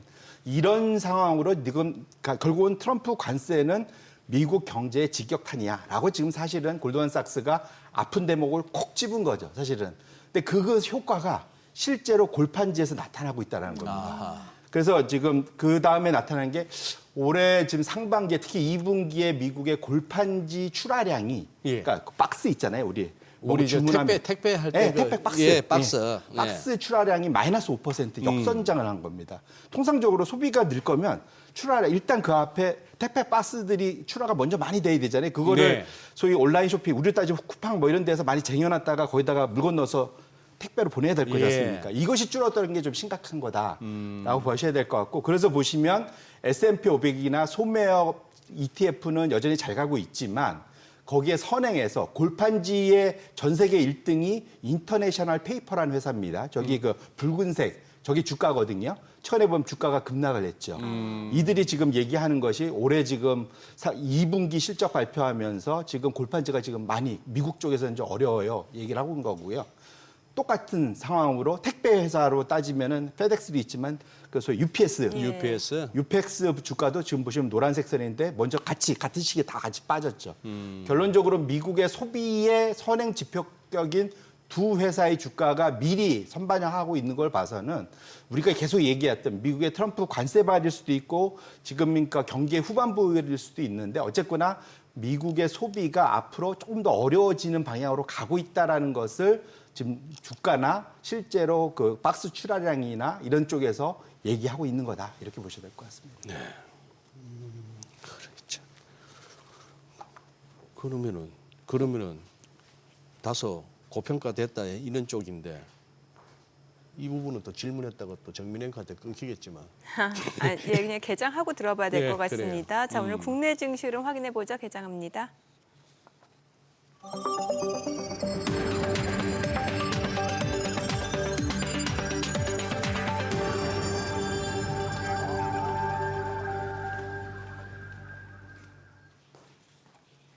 네, 8월 20일 수요일 국내 증시 개장했습니다. 간밤 뉴욕 증시 빅테크 관련주들, 대형 기술주들에서 물량들이 많이 나왔습니다. 그에 따라 나스닥이 1% 넘게 떨어진 상황이고요. 오늘 국내 증시도 호가로만 놓고 봤을 때는 이제 아무래도 이런 부분도 반영이 되고 있고 국내에서는 또 정책적인 부분까지도 좀 악재로 인식이 되면서 하락이 좀 예상되는 시장 분위기였던 것 같습니다. 오늘 양시장 출발 지수 좀 보도록 하겠습니다. 코스피가 지금 0.9% 하락입니다. 3,121. 코스닥 1% 약세입니다. 778포인트입니다. 양시장 하락 출발이고요. 시가총액 상위 종목 시초가 보겠습니다. 삼성전자 지금 떨어집니다. 소폭 하락입니다. 69,800원이고 SK하이닉스가 3% 넘게 떨어지네요. 지금 254,500원. LG 에너지솔루션이 0.5% 하락합니다. 382,000원. 삼성바이오로직스가 소폭 내림세 102만 1,000원이고요. 삼성전자 우선주가 0.7% 떨어집니다. 현대차도 소폭 하락, 지금 보합권 움직임 이어집니다. 21만 9,000원. 그리고 하나 에어로스페이스가 1% 떨어집니다. 81만 8,000원. KB금융은 좀 올라갑니다. 11만 200원이고요. 기아가 보합이고 셀트리온은 0.6% 하락입니다. 그래도 호가보다는 분위기가 괜찮죠. 자, 코스닥 시가총액 상위 종목 시초가도 보겠습니다. 알테오젠이 2% 떨어집니다. 2거래일 연속 지금 하락 흐름 이어집니다. 41만 7,500원이고 에코프로, 에코프로도 2% 안팎으로 좀 떨어집니다. 펩트론이 2.4% 올라갑니다. 30만 8,500원. 파마리서치가 2% 약세고요. 이건데 삼천당작이 4% 상승하면서 지금 나흘 만에 반등을 보여줍니다. 18만 5천 원 선 움직임 이어지고 있습니다. 자, 그리고 리가캠바이오가 1.98% 지금 하락 흐름 이어지고 있고 14만 3,900원. 삼천당제약 같은 경우는 지금 단독으로 나온 기사에 따르면 아일리아 시밀러가 유럽에서 허가를 받았다라는 소식이 나오고 있는 상황이고요. 자, 그에 따라서 삼천당제약은 지금 상승 흐름 이어지고 있고 ABL 바이오가 3.6% 하락합니다. 8만 100원. 레인보 로보틱스가 1.5% 약세 25만 7,000원. HLB도 하락합니다. 자, 오늘 시장에서 특징을 보여주고 있는 섹터 종목들 좀 체크를 해보도록 하겠습니다. 오늘 장에서는 하나갤러리아가 6% 강세입니다. 1,193원 선, 신세계, 롯데쇼핑, 현대백화점 좀 올라갑니다. 오늘 백화점주가 약간 올라가고 있는 상황이고 글쎄요. KT가 좀 0.5% 상승을 보여주고 있는 상황이고 오늘은 유가증권 시장에서 상승하는 종목은 82개에 불과하고 하락하는 종목이 746개. 그리고 코스닥 쪽에서 상승하는 종목은 195개고 하락하는 종목이 1,362개입니다. 자, 수급 상황을 좀 체크해 보도록 하겠습니다. 오늘 유가증권 시장에서는 지금 개인 투자자가 1,916억 원 매도 우위고요. 외국인과 기관은 각각 696억 원, 1,235억 원 순매수를 보여줍니다. 코스닥에서는 개인과 외국인 삽니다. 각각 128억 원, 128억 원 순매수 보여주고 있고요. 기관은 202억 원 매도 우위를 나타내고 있습니다. 자, 환율 체크해 보도록 하겠습니다. 달러 환율입니다. 2원 60전 상승한 1,394만 50전에 개장이 됐습니다. 자, 오늘 시장이 1% 하락 흐름을 나타내고 있는 상황이고 글쎄요. 오늘 대표님은 시장 어떻게 예상하시나요? 장중에 어떤 변화가 있을 거라고 보세요? 예, 말씀 주신 네. 대로 지금 아까 그 소위 그 앞에 넥스트 트레이딩 쪽에서의 그 흐름에 비하면 뭐 상대적으로는 좀 나은 모습을 보이고 있지만 확실하게 좀 어디 기댈 데가 없는 상황인 건 그러게요. 맞죠. 그러니까 네. 이제 주가가 그 사이 못 오르는 정도 뭐 그 정도 외에는 지금 상황 딱히 뭔가 호재가 있는 상황은 아닌데 좀 뭐랄까요? 좀 오늘 하루는 좀 지지부진한 그런 쪽으로 가지 않을까 좀 생각을 하고 있습니다. 그러네요. 예.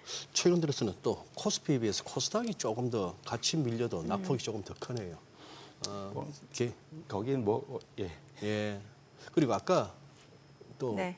단독 기사 요즘 이렇게 삼성당제야. 단독 기사가 많아요. 예. 이거를 단독이기 때문에 이건 조금 더 체크는 해볼 필요는 있는데 왜냐하면 2020년, 21년에 그 단독에 많이 녹았어요. 그거 조심해야 될 것 같습니다. 조심해야 되는 게 네. 많아요. 단독 기사는. 네네. 그 좋은 걸 갖다가 왜 한 군데서만 얘기해? 동네방네 알려야죠. 동네 사람들 우리 허가 받았어요 이래야지. 왜 한 군데서만 그걸 하죠? 이제 단독 기사면 이제 이게 사실임이 확인이 확인되면 되면 이제 다른 데서도 계속 언론사에서도, 나오겠죠. 예, 맞아요. 예, 그런 측면에서 접근하시면 될 것 같고. 그러니까 그거는 샘 알트만이 이렇게 화두를 던졌어요. 네. AI에 대해서 여기도 조금 이렇게 버블기가 있다라고 하는데 아니 그 부분 이제 안 그래도 자꾸 이제 닷컴 버블하고 이제 얘기하는 사람들이 나오긴 나오고. 또 AI 쪽에 그 가능성을 높게 보는 사람들은 그거하고는 전혀 다르다. 이런 식으로 얘기하는데. 네. 이게 지금 현재 그 우리가 서부 개척 시대에 돈을 버는 것은 곡괭이 장사랑 청바지 장사, 뭐 이런 그 얘기. 거라고 네, 얘기를 하지 않습니까? 네. 실제로 그것의 기대는 금광을 발견한 것에 대한 기대였잖아요. 사실은. 그렇죠. 그렇죠. 이게 지금 보면 AI도 어찌 보면은 AI의 곡괭이 청바지 장사는 엔비디아, SK 하이닉스, TSMC 같은 데죠, 사실은. 예. 그리고 거기서 금광을 발견하는 데가 빅테크, 소위 플랫폼 회사들, 예. 오픈 AI, 뭐 그다음에 무슨 메타 뭐 이런 데들이 사실은 그런 데라고 보셔야 될 것 같은데 그래서 두 개는 조금 구분해서 볼 필요는 분명히 있는 것 같고요. 근데 확실한 거는 그 닷컴 버블하고는 좀 다를 수 있다라고 이제 주장하는 게 뭐냐면 이게 이제 파이퍼 샌들러라는 지금 미국 증권사에서 나온 재밌는 차트를 갖고 와봤는데 그러니까 러셀 1000의 그 소위 그 성장주 가치주의 두 개를 비교하면서 그때하고 좀 다르다라는 네. 건데요. 뭐냐면 성장주와 가치주의 상대 PBR 이게 이제 위로 올라가면 성장주가 훨씬 더 많이 올라갔다는 얘기죠. 비싸졌다는 건데 지금 짙은 녹색선이 상대 PBR이고요. 위로 지금 닷컴 버블 때 과거에 2000년도에 보시면은 불쭉 한번 올라갔었죠. 그리고 한번 쭉 내려왔다가 지금 다시 지금 녹색선이 엄청 올라와 있습니다. 근데 그때와 지금이 다른 것이 가장 큰 차이를 뭐라고 해야 하냐면 성장주와 가치주의 ROE 격차. 그러니까 그때는 주가는 성장주가 많이 올라갔는데 ROE 격차는 오히려 떨어졌어요. 그러니까 무슨 말이냐면 돈은 못 버는데 주가만 올라갔다는 거죠. 회색선이 그거거든요. 회색선이 그러니까 서로 따로 네. 돌잖아요. 네. 근데 지금은 보면은 거의 같이 움직이고 있지 않습니까? 그러고 보면 실제로는 가치주에 비해서는 성장주들이 돈을 잘 벌고 있어. 잘 벌고 있다. 그 중에도 보면 아까 우리가 봤던 AI 시대의 소위 말하는 청바지 장사, 그 곡괭이 장사인 엔비디아, 또 SK 하이닉스, TSMC 돈을 긁어모으고 있지 않습니까? 예. 그런 측면에서는 이것이 의미 있는 이유 있는 상승이다. 그래서 쉽게 꺼지지 않을 거다라는 것이 지금 AI 낙관론자들의 주장이다 보셔야 될 것 같은데 예. 제가 이제 작년부터 늘 말씀을 드리는 게 뭐냐면 아까 곡괭이 청바지 사다가 그 금을 열심히 좀 발견하려고 하는데 금이 계속 발견 안 되면 어느 순간 이제 사람들이 사라질 거잖아요. 네. 그게 소위 이제 아까 말했던 샘 알튼판이 사실 오픈 AI에서 GPT-5가 망한 것 때문이기도 하긴 하지만 망했다라고 평가를 할 수 있는 거예요. 적어도 지금 배팅 사이트에서는 제가 저번에 보여드렸는데 네. 여전히 못 올라오고 있어요. 그냥 구글 제미나이가 그냥 쫙 앞서가고 있습니다. 그래서 확실한 건 오픈 AI가 지금 그러니까 제가 그때 말씀드린 현금을 태우고 있다고 캐시 네네. 번하고 있다고 네. 말씀드렸는데 그게 지금 만만치 않은 상황인 건 맞는데요. 이제 지금 샘 알트먼 입장에서는 제일 고생스러운 게 뭐냐면 자꾸 사람들을 빼가요. 엄청나게 돈을 주고 메타에서 빼가고 마이크로소프트 그러니까. 빼가고 자꾸 빼가지 않습니까? 예, 예. 그러니까 오픈 AI 입장에서는 상당히 좀 어려운 상황인 건 분명 맞습니다. 그러니까, 예. 그러니까 저기서 말하는 거는 주가 측면도 있겠지만 지금 그 사이 인력들에 대해서 너무 과도하게 돈을 지불하고 경쟁을 하고 있다. 예. 뭐 이런 얘기로 볼 수도 있을 것 같고요. 예. 근데 적어도 지금 아까 한 대로 곡괭이 장사까지는 돈을 잘 벌고 있는데 그걸 사다가 AI 서비스를 해서 돈을 벌어야 되는 뒷단 쪽은 돈을 잘 못 벌고 있다라는 것의 또 다른 방증이다. 너무 이쪽에 과하게 경쟁하는데 거기서 제가 저희지만 사실 프리캐시 플로우, 잉여 현금 흐름이 지금 줄고 있다고 그랬잖아요. 이제 계속 그런 흐름이 나타나고 있기 때문에 AI 산업 내에서도 밸류 체인에서도 하드웨어와 소프트웨어 두 가지가 이렇게 서로 K자로 소위 K자로 나타나고 있다는 것 측면에서 놓고 보면 소위 이 지속 가능성에 대한 고민은 분명 있는 거다 이렇게 보셔야 될 것 같습니다. 아니 AI 관련 인력들은 진짜 눈 튀어나올 만한 돈 주고 데리고 가야 되는 게 그 사람들 실컷 개발해 놓고 나면 또 잘려요. 그러니까 뭐 몇 년 바짝 하고 평생 살 수 있도록 해줘야죠. 아직은 안 잘리고 있는 것 같습니다. 뭐 없어서 이제 못 찾고 있는 못 찾고 있는데. 그런 상황이니까요. 네. 아니 근데 저기 뭡니까 실제 생산성이 그러면 AI 덕분에 늘었나요? 결론적으로는 그게 늘어야죠. 결국은 AI 그 서비스를 받아서 네. 노동 생산성이 늘어나야 되잖아요. 네. 사실은. 그러니까 네. 이게 똑같은 인력을 썼는데 훨씬 더 많은 아웃풋이 나와야. 그러니까. 그게 이제 생산성이지 예, 않습니까? 예. 근데 적어도 투자는 지금 늘고 있는데 지금 생산성 지표를 CBO라고 그래서 의회 예산국에서 지금 보시면은 빅테크가 M4 아까 말씀드린 마이크로소프트, 뭐 메타, 아마존 뭐 이런 데들, 구글 이런 데에서 지금 투자하는 것이 최근 2년 반 동안 급격하게 어마어마하게 지금 2배 이상 지금 레벨로 늘어났는데 말씀 주셨던 생산성을 의회 예산국에서 5년 전에 추정한 그러한 표가 있습니다. 그 다음 표를 보여주시면 지금 현재의 생산성은 지금 저 점선 있잖아요. 네. 우상향하는 점선이 5년 전에 예측한 미국의 노동 생산성이에요. 근데 현재 실제로 계측되는 짙은 녹색선의 생산성 보면 5년 전에 예측한 거하고 똑같잖아요. 그러면 지금 2년 반 동안 투자한 AI 투자가 적어도 원래 저걸 벗어나서 위로 올라가야 되는데 올라가지를 못하고 있다는 얘기죠. 결론적으로 지금 AI에 돈을 엄청나게 좀 때려 퍼붓고 있는데 네. 그걸로 실제로 생산성 향상에 재미 보고 있지는 미국 경제가 없다. 이렇게 보셔야 될 것 같습니다. 네.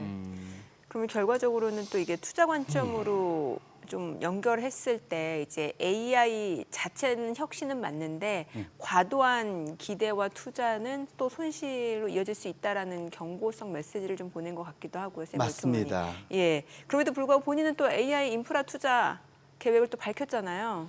뭐 거기는 일종의 한 이제 이미 호랑이 등에 탔기 때문에 네, 달려야죠. 호랑이 등에 탔기 때문에. 예. 달려야죠. 네. 예, 그런 상황에서 투자자 입장에서는 최근에 이제 또 제가 앞서 얘기를 했다시피 또 미국 나스닥 같은 경우 4월 이후 많이 올랐어요. 그럼 조금 쉬어가는 타이밍에서 오히려 또 경기 방어주 쪽으로 큰 손들은 좀 움직임이 나타나고 있다는 생각도 들고 간밤에 네. 뉴욕 증시도 보니까 그런 쪽 섹터는 괜찮았던 것 같거든요. 맞습니다. 예. 지금 워낙 지금 주마가편 달린 데가 더 달리고 그걸 또 좁혀갖고 M7에다가 집중을 다 하고 있잖아요. 네. 그런 측면에서 놓고 보면 지금 상황의 그런 집중도도 걱정이지만 기술주의 시가총액 비중이 너무 많이 올라가서 예. 버블 얘기도 있고 뭐 이러다 보니까 거기서 정반대편 끝자락에 있는 반대편이 경기 방어주 대표적으로 네. 건강관리, 필수 소비재, 유틸리티 이 세 개를 합친 시가총액 비중이 좀 엄청나게 줄어서 그러니까 인기가 없다는 예, 얘기죠. 예. 줄어서 지금 어느 정도 수준까지 갔냐? 그러니까 빨간색 선인데 네. 지금 왼쪽으로 쫙 가보시면 2000년 수준까지 갔습니다. 딱 닷컴버블 소위 그 고점일 네. 때 여긴 저점이었거든요.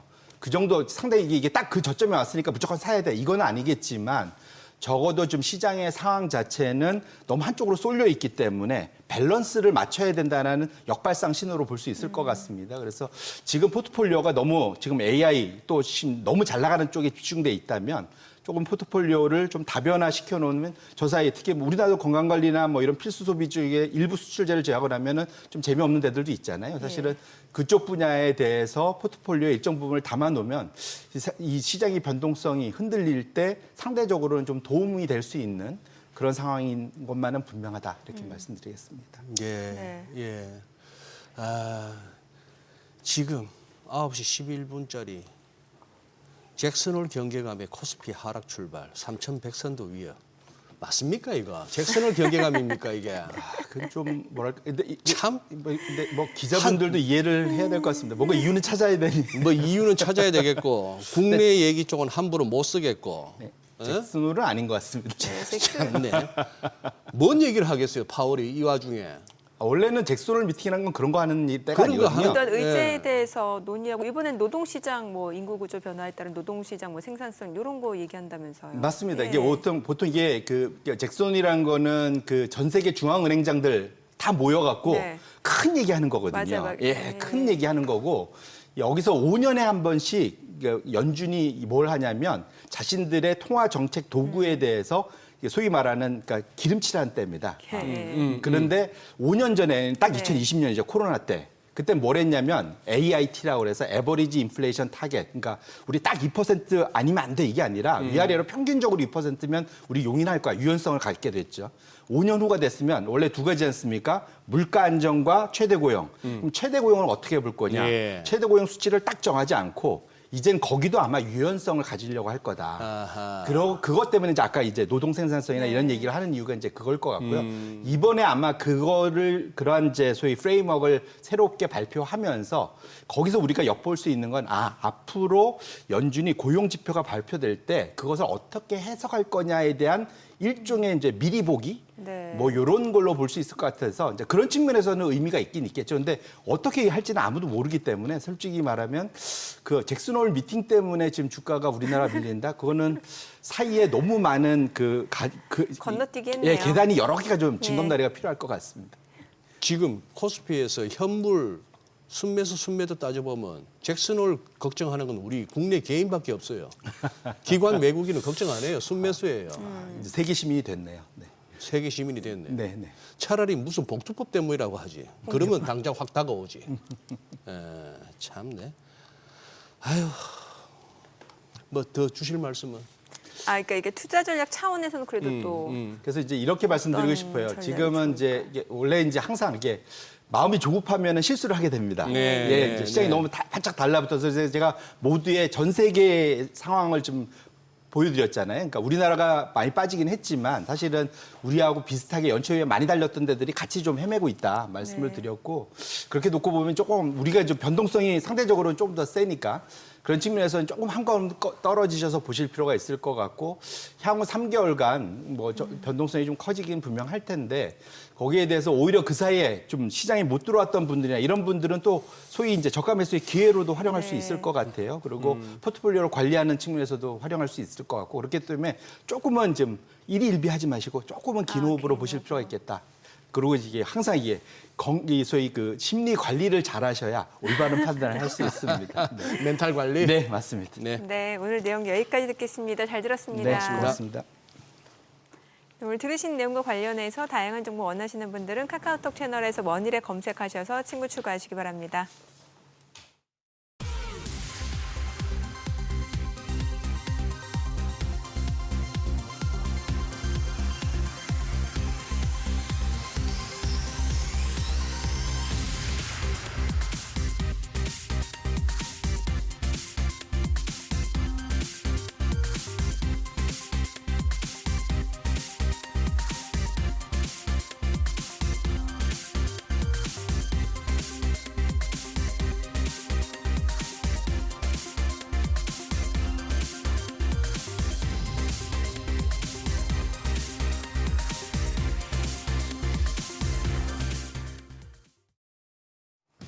이 시각 시황입니다. 현재 국내 증시 장 초반부터 많이 빠지고 있습니다. 가뜩이나 투자 심리가 약해진 상황에서 간밤 뉴욕 증시 분위기까지 좋지 않았다 보니 오늘 양대 지수 급락합니다. 코스피가 1.88% 하락하면서 3,100선 반납했습니다. 3,092포인트 가리키고 있고요. 코스닥은 2.2% 폭락하면서 현재 770포인트에서 움직임 나타내고 있습니다. 수급 상황 보시죠. 오늘 유가증권 시장 그래도 메이저 수급 주체 쌍끌이 매수 우위를 보여주고 있습니다. 외국인이 744억 원 순매수하고 있고 기관 역시 1,632억 원 사자 포지션 취하고 있습니다. 오늘은 개인만 홀로 2,358억 원 팔아냅니다. 코스닥 시장입니다. 코스닥 시장에서는 외국인과 개인이 삽니다. 개인 528억 원 매수 우위 기록하고 있고요. 외국인 금액은 소폭이지만 80억 원, 지금 매도 우위로 전환이 됐습니다. 10억 원 팔아내고 있습니다. 기관은 377억 원 팔자 포지션 보여주고 있습니다. 등락률 상하위 업종입니다. 오늘 상승하는 업종이 많지는 않은데요. 그중에서도 통신 서비스와 은행, 가구 업종 상승하고 있고요. 반면 전기 유틸리티와 기계, 전기 장비 업종 하락폭이 큰 것으로 집계됩니다. 그럼 시장을 주도하는 테마 종목별 시세 체크하시죠. 오늘도 엔터테인먼트 관련주가 상승합니다. 중국이 드라마를 포함한 해외 콘텐츠 수입 방송을 확대하기로 하면서 한한령 해제 기대감이 이어지고 있는 데 따른 것인데요. 엔터주 내에서는 블리츠웨이 엔터테인먼트가 24.3% 시세 분출합니다. 거래가 1,760원이고요. 아센디오도 21% 급등하며 4,825원에 거래됩니다. 더불어 삼화네트워크스가 12.5% 상승하며 1,799원, 쿨홀딩스가 1.82% 강세, TJ미디어도 1% 넘게 상승하고 있습니다. 우크라이나 재건 테마 역시 상승세가 계속되고 있습니다. 미국과 러시아, 우크라이나 간 3자 회담 가능성이 높아진 영향인데요. 미국 도널드 트럼프 대통령이 우크라이나 전쟁 종전을 위한 당사국 회담을 추진하는 가운데 미국과 러시아, 우크라이나 정상이 헝가리에서 만난다는 예측도 나온 바 있는데요. 지금 재건 쪽에서는 TYM이 8.39% 오름세로 6,720원, 오늘 ENM이 8.8% 강세로 거래가 1,786원입니다. 다만 나머지 종목들 좀 하락 전환이 되고 있습니다. 현대 에버다임이 0.12% 약보합권, 대동기어가 1.8% 하락하고 있고요. SY 스틸텍도 1.72% 약세로 현재 거래가 5,710원으로 집계됩니다. 자율주행차 관련주 일부 종목들이 강세 보여주고 있는데 신규 상장한 종목의 영향이 큽니다. 코스닥 시장에 상장한 경량 소재 부품 전문 기업인 한라캐스트가 오늘장에 상승하고 있습니다. 현재 20% 가까이 오르면서 6,950원이고요. 그밖에 관련주 내에서는 NCN이 1%대, 파인 디지털도 1%대 오름세 보여주고 있고 KT 0.36% 강세입니다. 아마 삼성전자가 자율주행차 관련주에도 포함이 되는데 현재 하락하고 있습니다. 0.7% 내림세로 7만 원 반납하면서 69,500원에 거래됩니다. 한편 원자력 발전 관련주 오늘도 조정폭이 깊어지고 있습니다. 원전주는 미국 웨스팅하우스와 굴욕 계약 논란에 이어서 합의문에 한국수력 원자력이 북미와 유럽 등에서 신규 원전 수주를 활동을 할 수 없다는 내용이 포함되면서 급락 중인데요. 오늘 한전 기술이 9% 넘는 약세 보여주고 있습니다. 82,000원이고요. 두산 에너빌리티도 약세 이어집니다. 8.7% 하락하며 54,300원. 우진 역시 7.3% 약세로 9,540원에 거래되고 있습니다. 더불어서 우진엔텍이 6.3% 내림세로 22,950원, 현대건설도 7.48% 내림세입니다. 현재 거래가 57,000원으로 집계되고 있습니다. 주 후반 빅 이벤트를 앞두고 시장 약세가 계속되고 있습니다. 일단 외국인이 다시 순매수에 나서고 있다는 점은 긍정적이지만 일단 오늘 시장 코스피 3,100선 유지해낼 수 있을지 조금 더 지켜보셔야겠습니다. 지금까지 시장 상황 전해드렸습니다. 서학개미 브리핑입니다. 지난 한 주간 서학개미의 거래 내역 살펴보시죠. 먼저 5위는 비트마인 이머전 테크놀로지입니다. 서학개미가 최근 테슬라와 알파벳 등 빅테크 종목을 팔고 가상자산 관련주를 집중적으로 사들이고 있습니다. 순매수 규모로는 지난달 이후 이달 15일까지 비트마인이 1위를 차지했는데요. 최근 미국 의회에서 스테이블코인 규제안인 지니어스법이 통과되면서 가상자산이 제도권 안으로 편입될 거란 기대감이 커진 결과로 풀이됩니다. 그러나 지난주 PPI의 충격으로 금리 인하 기대감이 일부 후퇴한 데다가 간밤 기술주 매도세로 비트코인이 급락하면서 비트마인을 포함한 가상자산 관련주가 약세를 보였는데요. 서학개미가 또 저가 매수에 나설지 지켜보셔야겠습니다. 다음으로 4위는 TSLL, 3위는 테슬라인데요. 앞서 말씀드린 것처럼 서학개미가 계속해서 테슬라 매도에 나서고 있습니다. 유럽에서 판매량 부진이 지속되는 가운데 캐나다까지 올해 상반기 판매량이 67%나 급감했는데요. 이런 상황에서 테슬라의 사이버 트럭도 출시 후 1년 반이 넘는 기간 동안 여전히 판매 부진의 늪에 빠져 있는 것으로 확인됐습니다. 2023년 11월 말 첫 인도 이후 현재까지 미국 내 판매량이 5만 2천여 대에 그쳤는데 본격 출시 전 예약 주문만 100만여 건이라고 밝혔던 것에 비하면 매우 적은 판매량이죠. 한편 미국과 중국에 이어 일본에서도 완전 자율주행 시스템을 시작했다고 밝혔는데요. 주가 회복에 도움이 될지 지켜보셔야겠습니다. 마지막으로 1위는 S&P 500 지수의 수익률을 따르는 스파입니다. PPI의 충격으로 금리 인하 기대감이 후퇴하면서 지수가 약세를 보이자 서학개미가 계속해서 저가 매수에 들어가는 것으로 풀이됩니다. 그럼 뉴욕 증시에서 주목하는 종목 리포트 살펴보겠습니다. 먼저 간밤 주가가 4% 가까이 빠진 엔비디아입니다. 모건 스탠리는 다음 주 엔비디아 실적 발표를 앞두고 강력한 수요와 공급 개선을 바탕으로 엔비디아의 전망을 낙관했습니다. 소수의 대기업뿐만 아니라 작은 규모의 고객층에서도 강력한 수요가 확인되고 있다고 언급했는데요. 또한 맞춤형 반도체 ASIC과의 경쟁이 있긴 하지만 엔비디아가 점유율을 잘 방어해서 현재 85% 수준의 점유율이 내년까지도 이어질 것으로 예상했습니다.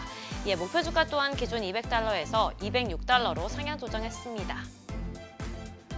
다음으로 인텔에 대해 번스타인은 미국 정부가 인텔의 지분을 매입한다고 해도 회사의 근본적인 문제가 해결되지는 않을 거라고 경고했습니다. 인텔에 필요한 것은 돈이 아니라 비전이며 정부가 이를 어떻게 도울 수 있을지는 불투명하다고 언급했는데요. 특히 현재 인텔이 추진 중인 4년 내 5개의 첨단 제조 공정 구축에 대한 로드맵이 여전히 순조롭게 진행되지 않고 있다고 지적했습니다. 궁극적으로 인텔이 새롭게 구축하는 생산 능력을 뒷받침해줄 고객사들의 확약이 필요하다고 강조했는데요. 오히려 고객 기반이 마련되기 전에 오하이오 공장 완공을 강행한다면 경제성이 떨어질 수 있다고 분석했습니다. 마지막으로 JP모건은 나이키가 유통 채널에서 브랜드 인기가 다시 회복되고 있다고 분석했습니다. 플라커의 핵심 진열대에 다시 나이키의 제품들이 자리를 차지하기 시작했다고 언급했는데요. 특히 나이키가 남성용 신발 진열대에 첫 번째 세계열을 차지한 것은 2년 만에 처음 있는 일이라고 강조했습니다. 이처럼 나이키가 유통 채널을 정비하는 과정에서 풋라커가 핵심 매장으로 협력하고 있는 것을 알 수 있는데요. 또 한편으론 핵심 상품 중 하나인 조던의 인기가 뚜렷하게 회복될 수 있는지가 나이키의 단연간 성장세를 좌우할 거라고도 분석했습니다. 그러면서 목표 주가를 기존 $85에서 $90로 상향 조정했습니다. 지금까지 종목 리포트 전해드렸습니다.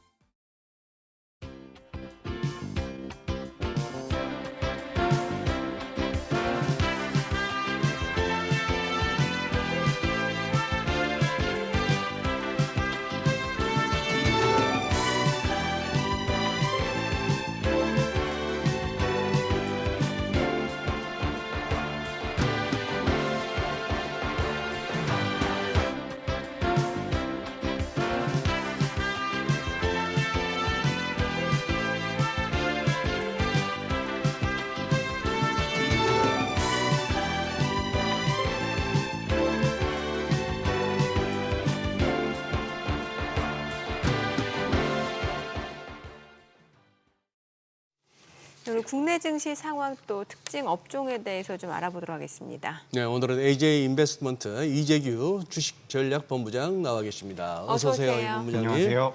예. 자, 오늘 같은 날은 방송도 만만찮은 날인데. 아하. 그래도 우리 신재원 아나운서 보세요. 지금 최주현 아나운서 휴가 중에 새벽부터 해가지고 지금까지 쌩쌩하지 않습니까? 네. 장은 이래도 우리 힘내서 하시죠. 네. 지금 어떻게 보세요, 이거? 좀 일단 낙폭이 커지네. 네, 낙폭이 조금 더 커지고 있는 것 같습니다. 이게 아무래도 장 초반에는 수급적인 부분에서 외국인들이 매수를 좀 해줬거든요. 근데 네. 살짝 다시 한번 매도 전환이 되는 모양새가 나오면서 투심이 좀 어그러지고 있는 것 같기는 해요. 하지만 이거는 너무 장 초반이기 때문에 지금 당장에 우리가 확답을 드릴 수는 없는 부분이고, 그래도 제가 좀 살펴보니까 지금 비차익 순매수가 좀 들어오고 있거든요. 그래서 이 비차익 순매수가 좀 이어지면 네. 시장 자체는 좀 그래도 하반 경직은 보일 가능성이 있지 않을까라고 보여집니다. 근데 여기서 우리가 생각을 해볼 부분이 뭐냐면, 지금 우리나라 같은 경우는 코스피도 그렇고요, 코스닥 같은 경우도 꽤나 오랫동안 조정을 받았어요. 그러니까 코스피 같은 경우도 오늘까지 만약에 음봉 마무리가 된다면 지금 8거래일째 음봉이거든요. 그렇기 때문에 우리 시장 자체는 지금 거의 한 달 정도 조정을 받았다라고 보는 게 저는 맞을 것 같습니다. 그래서 그 조정의 끝자락에서 지금 SK하이닉스 같은 경우도 4% 정도가 밀리고 있는데 어느 정도의 낙폭이 크게 나오면서 저점대가 단기적인 저점대가 나올 수 있지 않을까, 저는 이렇게 좀 생각을 하고 있고, 추가적으로 오늘 같은 경우는 글로벌 시장이 전부 다 지금 밀리고 있어요. 아시아 시장이 많이 밀리고 있거든요. 지금 일본 같은 경우도 오랜만에 좀 밀리고 있는데, 사실 최근에 일본 증시와 중국 증시 같은 경우는 굉장히 좋은 모습이 나왔습니다.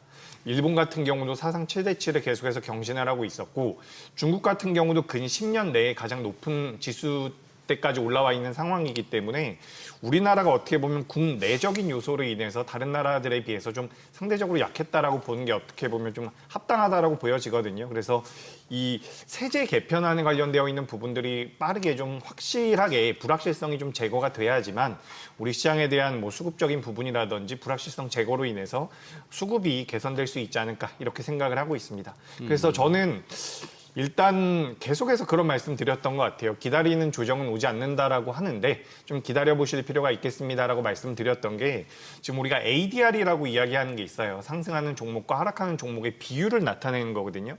근데 ADR 기준으로 봤을 때 우리나라 시장에서 지금 과매도 구간에 들어간 기간 자체가 지금 거의 한 달, 2주 정도 나오고 있는 것 같거든요. 밤에도 들어간 지가 2주다. 네, 그렇죠. 그러니까 지수 자체는 많이 밀리지 않았다라고 하더라도 종목 기준으로 본다면 밀려있는 종목군들이 더 많았다라는 겁니다. 네. 그러면서 이제 오늘 같은 경우 어제 오늘 이제 큰 폭으로 좀 낙폭이 나오고 있는데 여기서는 그래도 단기 저점을 오늘쯤은 그래도 어느 정도 잡아주지 않을까라고 생각을 하고 있고 만약에 내가 지금 좀 무리해서 매매를 하고 있다라고 한다면 저는 일부의 현금 확보도 필요하다라는 의견 드리겠습니다.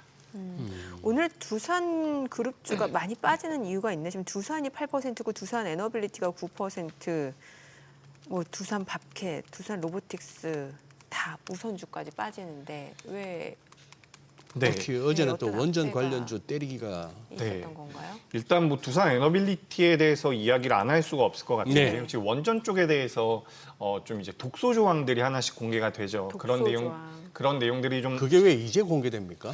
언제적 이 일을 가지고? 근데 우리가 그 내용을 좀 살펴보면 네. 어제 뭐 저녁에도 예. 우리나라가 이제 수주를 할 수 있는 원전 기기가 제한적일 것이다라는 내용들이 좀 나오더라고요. 네. 그러니까 국가가 몇 개 있습니다. 예. 그러니까 웨스팅하우스가 많은 국가들에 대한 파션을 가져가고 예. 그리고 우리나라 같은 경우는 지금 전 세계에서 건설이 되는 원전 기기가 400여 기가 넘는다라고 해요. 네. 근데 거기서 이제 우리나라가 수주를 할 수 있는 게 38기 정도밖에 안 된다라고 하더라고요. 그러면서 이제 멀티플을 우리가 그동안 두산 에너빌리티라든지 우리나라 원전 기업들에 대해서 많이 줄 수 있었던 이유가 앞으로 수주를 많이 받을 것이다라는 그런 기대감이었는데 네. 그 기대감이 이제 시장에서 누그러지면서 지금 투매가 계속해서 나오고 있는 것 같습니다. 근데 제가 냉정하게 좀 말씀드려보자면 사실 올해 상반기 때 우리나라 두산 에너빌리티가 그 유럽 쪽에 대해서 진출을 함에 있어서 네. 철수했다라는 뉴스가 있긴 있었어요. 철수했다? 네. 철수했다라는 내용이 있긴 있었거든요. 그러니까 당시에도 웨스팅하우스와 이제 뭐 협의를 했다라는 내용들이 나오면서 그 전후로 해서 이제 철수를 했다라는 내용들이 있었거든요. 네, 네. 그렇다라는 것은 어떻게 보면 그런 내용들이 시장에서는 암암리에 좀 돌고 있지 않았나라는 생각이 듭니다. 그러니까 근데 이제 여기서 우리가 냉정하게 생각을 해볼 부분이 뭐냐면 이미 나왔었던 내용이라는 부분을 저는 일단 말씀드리고 싶고요. 네. 추가적으로 이게 지금 우리가 체코 원전을 2기를 만드는데 26조 규모라고 하거든요. 네. 근데 한 기를 만들 때마다 1조 넘는 금액이 웨스팅하우스로 나간다라고 이야기가 돼요. 근데 웨스팅하우스 같은 경우는 관건이 뭐냐면 이들은 지금 지을 수가 없습니다. 원전 자체를 지을 수 있는 시공 능력이 없거든요. 웨스팅하우스가? 예, 네. 그렇죠. 그러니까 지금 어떻게 보면 우리나라 기업들이 약간 이제 불공정 계약이다, 뭐 독소 조항이 많이 있다라고는 이야기가 되지만 웨스팅하우스가 유럽 쪽에서 수주를 받는다라고 하더라도 실제 건설은 우리나라 기업들이 할 가능성이 높다라는 거죠. 네. 그러니까 재하청을 받을 가능성이 높다라는 분석이 좀 나오고 있거든요. 예. 그래서 일단은 너무 주가가 많이 가파르게 올라왔었던 상황에서 안 좋은 내용들이 나오다 보니까 투매가 나오고 있고 이 투매가 어느 정도 더 이어질지는 봐야겠지만 저는 이제 우리가 너무 극단적으로 생각할 필요는 없지 않을까. 라고 보고 있습니다. 그래서 원전 쪽에 대해서는 이렇게 좀 말씀드리면서 오늘 뭐 두산 같은 경우도 많이 밀리고 있는데 두산 밥캣도 이제 뭐 미국 쪽에서 이제 건설 기계 쪽에 대한 관세를 부과하겠다라는 내용들이 나오면서 그에 따른 피해를 좀 받고 있는 것 같고요. 두산 같은 경우 이제 또 반도체 쪽에 대한 사업을 영위하고 있는데 반도체 같은 경우도 오늘 굉장히 안 좋죠. SK하이닉스 같은 경우도 4% 가까이 하락이 나왔었던 상황이기 때문에 전반적으로 두산그룹주가 약한 게 아닌가 이렇게 판단이 되고 있습니다. 아니 솔직히 저는 차티스트 입장에서는 우리 원전 주들도 그렇고 조선 방산할 것 없이 사실상 이거는 과매수 국면이고 높이 올라왔기 때문에 이건 조정이 필요하다는 뷰가 먼저 드는 게 사실이에요. 네. 근데 어제 같은 상황을 보면서 저는 약간 의심하는 게 그럴 때 한번 해외 시장도 흔들리고 이럴 때 이 하방으로 한번 먹겠다는 선수들이 뭔가 이게 좀 판을 키운 것 같아요. 뉴스의 흐름이나 이런 어떤 시장의 루머. 아니 이재기 본부장도 말씀하실 때 뭐 새로운 내용은 아니거든요. 네, 좀 그런 면도 없잖아 있고. 그렇죠. 그리고 조방원 ETF 나왔다는 소리 들은 지 며칠 안 됐는데 이렇게 돼버리면 이거 뭡니까 이게? 제가 지난주에도 그 얘기를 잠깐 했던 것 네. 같습니다. ETF가 나오고 나면 관련 업종들의 주가 흐름이 안 좋았다. 제가 이런 말씀을 네, 드렸었는데 지금 이제 저도 굉장히 공감이 되고 있는 부분이 뭐냐면 지금 공매도 잔고가 10조가 넘어가거든요. 네. 1년 9개월 만에 가장 많이 올라왔다라고 이야기가 예. 돼요. 공매도 잔고가 올라왔다라는 것은 이제 뭐 두산 에너빌리티라든지 지금 어제 보시면 또 HD 현대일렉트릭 같은 변압기도 굉장히 낙폭이 크게 나왔거든요. 네. 그동안 많이 올라왔었던 종목군들에 대한 차익 매물이 좀 나오지 않나라고 생각이 되고요. 아무래도 이제 국내적으로는 세제 개편안에 대해서 불확실성이 계속해서 지속이 되고 있고요. 25일 날 국회 본회의에서 처리가 될 것이다라고 이야기가 되는데 그에 앞서서 계속해서 관망세가 좀 이어지지 않나. 그리고 이제 새벽에 마감된 미증시가 좀 큰 폭으로 밀렸다 보니까 그에 따라서 이제 투심이 전반적으로 좀 악화가 되면서 매물이 나오고 있는 것 같습니다. 근데 저는 이렇게 생각을 해요. 지금 이제 우리가 네. 시장에 대해서 저 같은 경우도 우상향은 이어갈 가능성이 높다라고 보고 있거든요. 우리가 선행 PER 기준으로 3,000포인트까지 내려오면 PER이 10배가 좀 안 됩니다. 예. 그렇다라는 것은 어느 정도 내려왔을 때는 대기 매수세가 유입될 가능성이 높다라는 거거든요. 그런데 일단 기술적으로 봤을 때는 조정은 더 나올 수 있다라고 생각을 하시는 게 좋을 것 같아요. 그러니까 우리가 내가 매수를 하고 나서 내일 바로 올라갔으면 좋겠다라는 마음은 모두가 갖겠지만 이 대응할 때 생각하는 게 좀 필요하거든요. 어떤 생각이 필요하냐면 기간 조정이 좀 들어갈 수 있겠다라는 생각을 하면서 시장을 보는 것과 네. 내일 바로 반등이 나와야 돼라고 생각을 하면서 시장을 보는 것은 저는 굉장히 다르다고 보거든요. 그래서 저는 이제 불확실성이 어느 정도 제거가 된다면 다시 한번 우리 시장이 힘을 내줄 수 있겠지만 일단 기간 조정을 좀 받을 가능성이 있다. 저는 그렇게 생각을 하고 있습니다. 그래서 한 일주일 정도는 조정을 받을 수 있겠구나라는 관점으로 시장을 보시고 현금이 있다라고 한다면 저는 지금 현금 비중을 조금은 마련하시는 게 맞지 않을까라고 보고 있거든요. 그러니까 생각보다 그러니까 우리가 시장이 좋을 때는 좋은 레포트가 나오면서 시장이 올라가고 종목도 올라가죠. 그럴 때는 전혀 거침없이 올라가는 상황이 되는데 만약에 이제 조정을 받을 때가 저는 가장 리스크가 크다라고 보거든요. 조정을 받을 때 그 내러티브 자체가 훼손이 되지 않았다면 굉장히 공격적으로 매수를 하는 경우가 있습니다. 근데 거기서 더 밀리게 되면 그때가 굉장히 힘든 거거든요. 그래서 저는 일단 조정이 좀 나오는 현재 초입 구간이 될 수도 있기 때문에 오늘 이제 수급이 굉장히 중요합니다. 장 마감되고 나서 외국인들의 매도세가 이어진다라고 한다면 며칠 정도는 더 조정을 받을 가능성이 있다라고 보니까 저는 굉장히 경계가 필요한 시점이라는 의견 드리겠습니다. 네.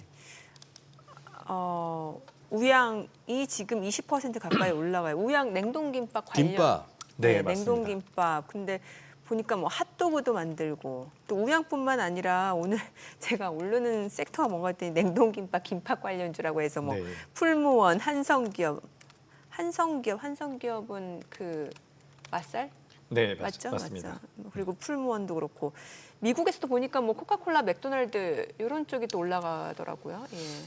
아무래도 이제 경기 방어주의 성격을 띠고 있는 종목군들이 좀 변동성이 잘 나오고 있는 것 같습니다. 지금 나스닥 100 같은 경우도 4월 달부터 40% 정도가 올라왔다라고 이야기가 되거든요. 맞아요. 예. 그러면서 이제 어제 조정을 좀 받았는데 이게 조정의 시발점이 될 가능성이 있다라는 분석이 있는 것 같아요. 그래서 기술주가 그동안 시장을 이끌어 왔다라면 이제 그 외에 소외됐었던 종목군들로 자금이 좀 넘어가는 게 아닌가라고 생각이 됩니다. 근데 이거는 굉장히 단편적인 생각일 수가 있기 때문에 우리가 좀 더 추이를 봐야 된다라는 말씀 드리고 싶고요.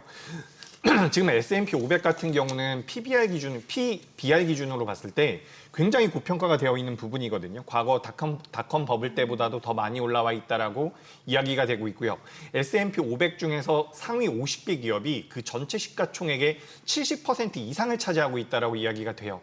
그래서 그 종목들이 만약에 조정을 받는다라고 한다면 그동안 못 올라왔었던 쪽으로 자금이 좀 넘어올 수가 있겠고 자금이 좀 넘어온다라고 한다면 가치주라든지 경기 방어주 성격을 띠고 있는 종목들로 넘어올 가능성이 있다라는 거죠. 그래서 우리나라 우양이라든지 풀무원 같은 경우는 우리가 그 K-팝 데몬 헌터스에서 김밥을 먹는 그런 장면이 있다라고 해요. 그래서 네. 관련돼서 이제 변동성이 좀 나오고 있는데 저는 일단 우리가 풀무원이라든지 우양에 대해서는 테마성으로 좀 생각을 하시는 게 일단 맞는 것 같고 이제 자금이 그동안 강하지 않았었던 쪽으로 흘러간다라고 한다면 오히려 좀 공교롭게도 관세 무풍지대라고 우리가 이야기를 했었던 쪽으로 자금이 많이 넘어오고 있거든요.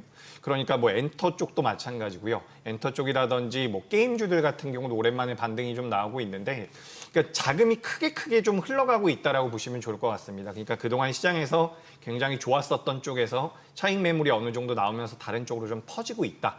왜냐하면 그 다른 쪽 같은 경우는 그동안 주가가 많이 못 올라왔었던 부분들이 있기 때문에 매수하기에는 부담이 좀 덜 되거든요. 그래서 그동안 관심을 갖지 않았었던 분야에 대해서도 우리가 좀 체크가 필요하지 않을까라는 의견 드리겠습니다.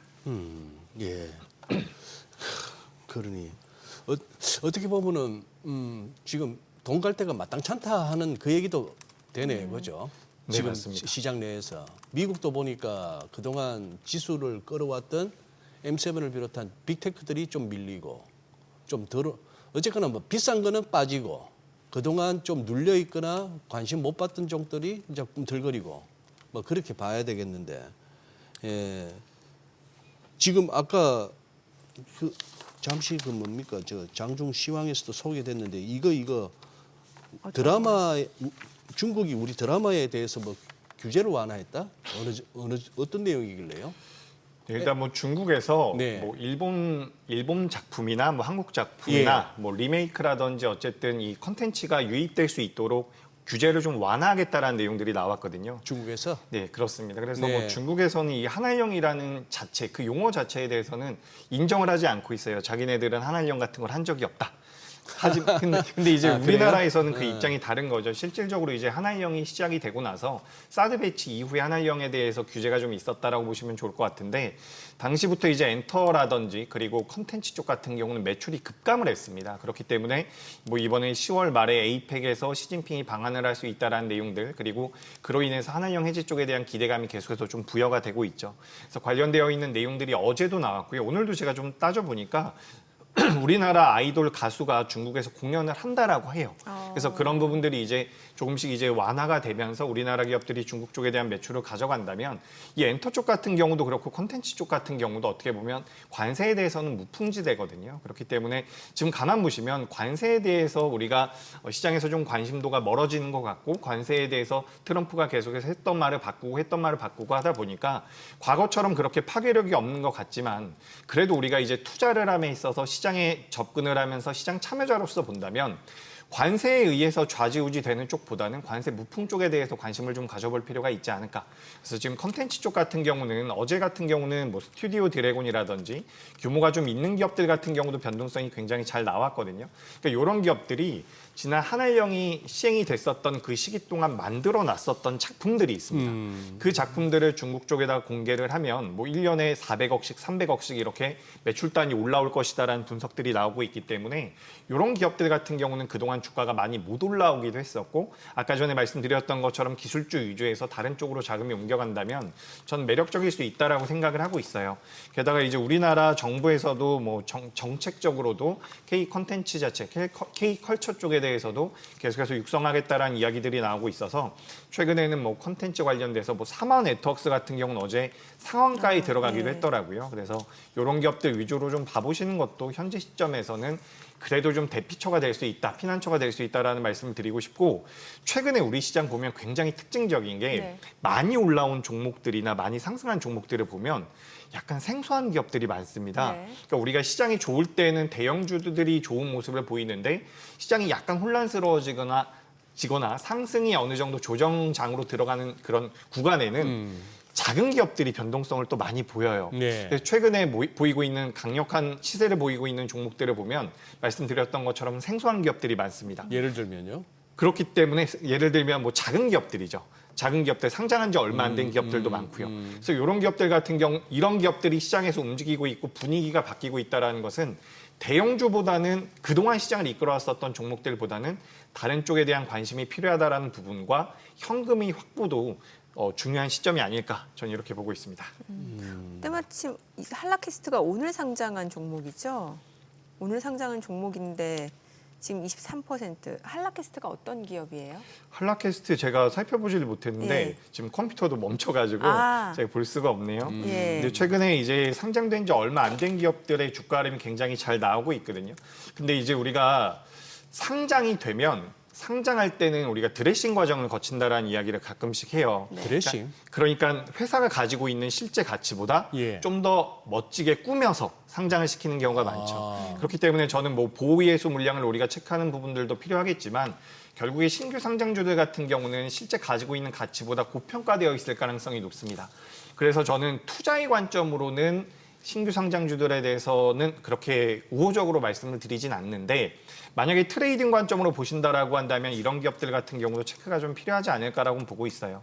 그래서 이제 신규 상장주 같은 경우는 지금 따져보니까 뭐 방열, 경량 소재, 고정밀 부품 제조 기업이라고 하는데 차량이나 로봇 등에 들어간다라고 이야기가 되네요. 사실 뭐 지금 시장에서 그렇게 각광받을 만한 업종은 아닌 것 같으니까 이 부분 참고하시면 좋을 것 같고 신규 상장주 같은 경우는 손절매를 하실 수 있는 분들만 좀 공략을 하시는 게 어떨까 저는 이렇게 생각하고 있습니다. 이 기사는 기사 자체가 어렵네요. 미국 상무부가 철강하고 알루미늄 파생 제품 목록 407개 여기에 대해서 관세 부과를 한다. 야, 뭐 철강과 알루미늄에 대한 파생 제품? 그러니까 철강과 알루미늄이 들어간 제품에 대해서 관세를 부과하겠다라는 거거든요. 그러니까 철강과 알루미늄의 그 함량을 계산을 해가지고 관세를 부과하겠다라는 내용인데 그 내용이에요? 굉장히 애매모호하더라고요. 그래서 어제 보시면 이제 HD 현대 일렉트릭이라든지 우리나라 변압기가 이제 피해를 받을 수 있다라는 분석들이 많이 나와서 예. 관련되어 있는 기업들의 주가 흐름이 안 좋았고 그리고 자동차 부품 쪽에 대해서도 피해를 받을 수 있다라는 분석들이 나오면서 부품주가 안 좋았거든요. 근데 이런 내용들이 그러니까 관세와 관련되어 있는 부분들이 계속 파생이 되고 있는 것 같아요. 근데 이제 이런 내용들이 나오면서도 지금 현대차 같은 경우는 오늘도 올라오고 있는데 현대차는 또 미국 쪽에 생산 공장을 가지고 있기 때문에 그 관세에 대해서 피할 수가 있다, 아하. 우회할 수가 있다라는 내용들이 있거든요. 예. 그래서 우리가 기업들마다 찾아볼 필요가 있고 기업들마다의 차별화가 나올 가능성이 높은데 이런 내용들 때문에 오히려 최근에는 무풍지대, 관세 무풍지대라고 이야기가 되는 쪽에 대해서 다시 한번 관심이 필요하지 않나라고 보고 있습니다. 그래서 엔터 쪽 같은 경우도 2분기, 3분기로 넘어가면서 실적이 좋아질 거라고 이야기가 되고 있고요. 컨텐츠 쪽 같은 경우도 오랫동안 올라오지 못했었던 분야이고요. 그렇기 때문에 이런 쪽을 우리가 좀 추려볼 필요도 있지 않을까 저는 그렇게 보고 있습니다. 지금 자막에 나온 것처럼 풍력 터빈, 불도저, 철도 차량 가구 여기에 철강과 알루미늄 들어가는 데다가 무역협회 말로는 냉장고나 자동차 부품 변압기에도 있고 화장품 용기 중에도 알루미늄 포함된다면서요. 네, 맞습니다. 이야, 머리 아프다. 그래서 어제 그 건설기계 쪽에서도 HD 현대인프라코어나 현대건설기계도 많이 하락을 했고요. 예. 화장품 용기 쪽에서는 이제 뭐 주가의 흐름은 그렇게 나쁘진 않습니다. 펌텍코리아라는 기업이 화장품 용기를 만들거든요. 근데 이제 펌텍코리아를 이제 화장품 용기로 우리가 보긴 보는데 지금 화장품 쪽에도 관세가 부과될 가능성이 있다라는 이야기가 나오고 있어요. 근데 뭐 화장품 같은 경우는 엄청나게 고가의 제품은 아니기 때문에 소비자에게 전가를 할 수 있다라는 이야기가 나오고 있는데 최근에 뭐 화장품 관련주들도 안 좋기 때문에 뭐 용기를 바꾸죠, 뭐 알루미늄 안 들어간 걸로. 네, 그 용기가 생각보다 기술력이 굉장히 필요하다라고 그러니까. 하더라고요. 진입장벽도 예. 높고요. 예. 그래서 예. 이런 부분들 체크해 보시면 될 것 같고요. 시장이 좀 어려운 것 같습니다. 하지만 뭐 이번 주 후반, 이번 주 수목금 해가지고 단기적인 저점은 좀 잡아주지 않을까라고 보고 있거든요. 이 부분 참고하시면 되겠습니다. 네, 오늘 내용 잘 그래요. 들었습니다. 고맙습니다. 고맙습니다.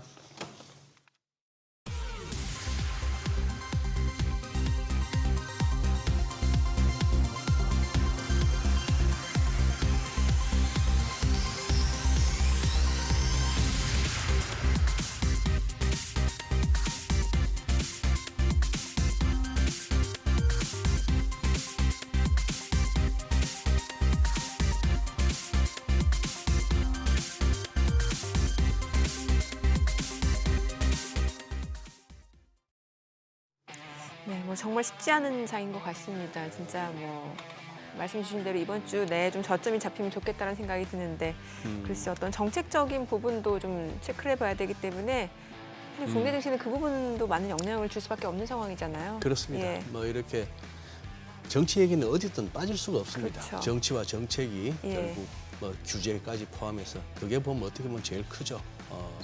그 다음에 그거보다 더 큰 게 있다면 돈.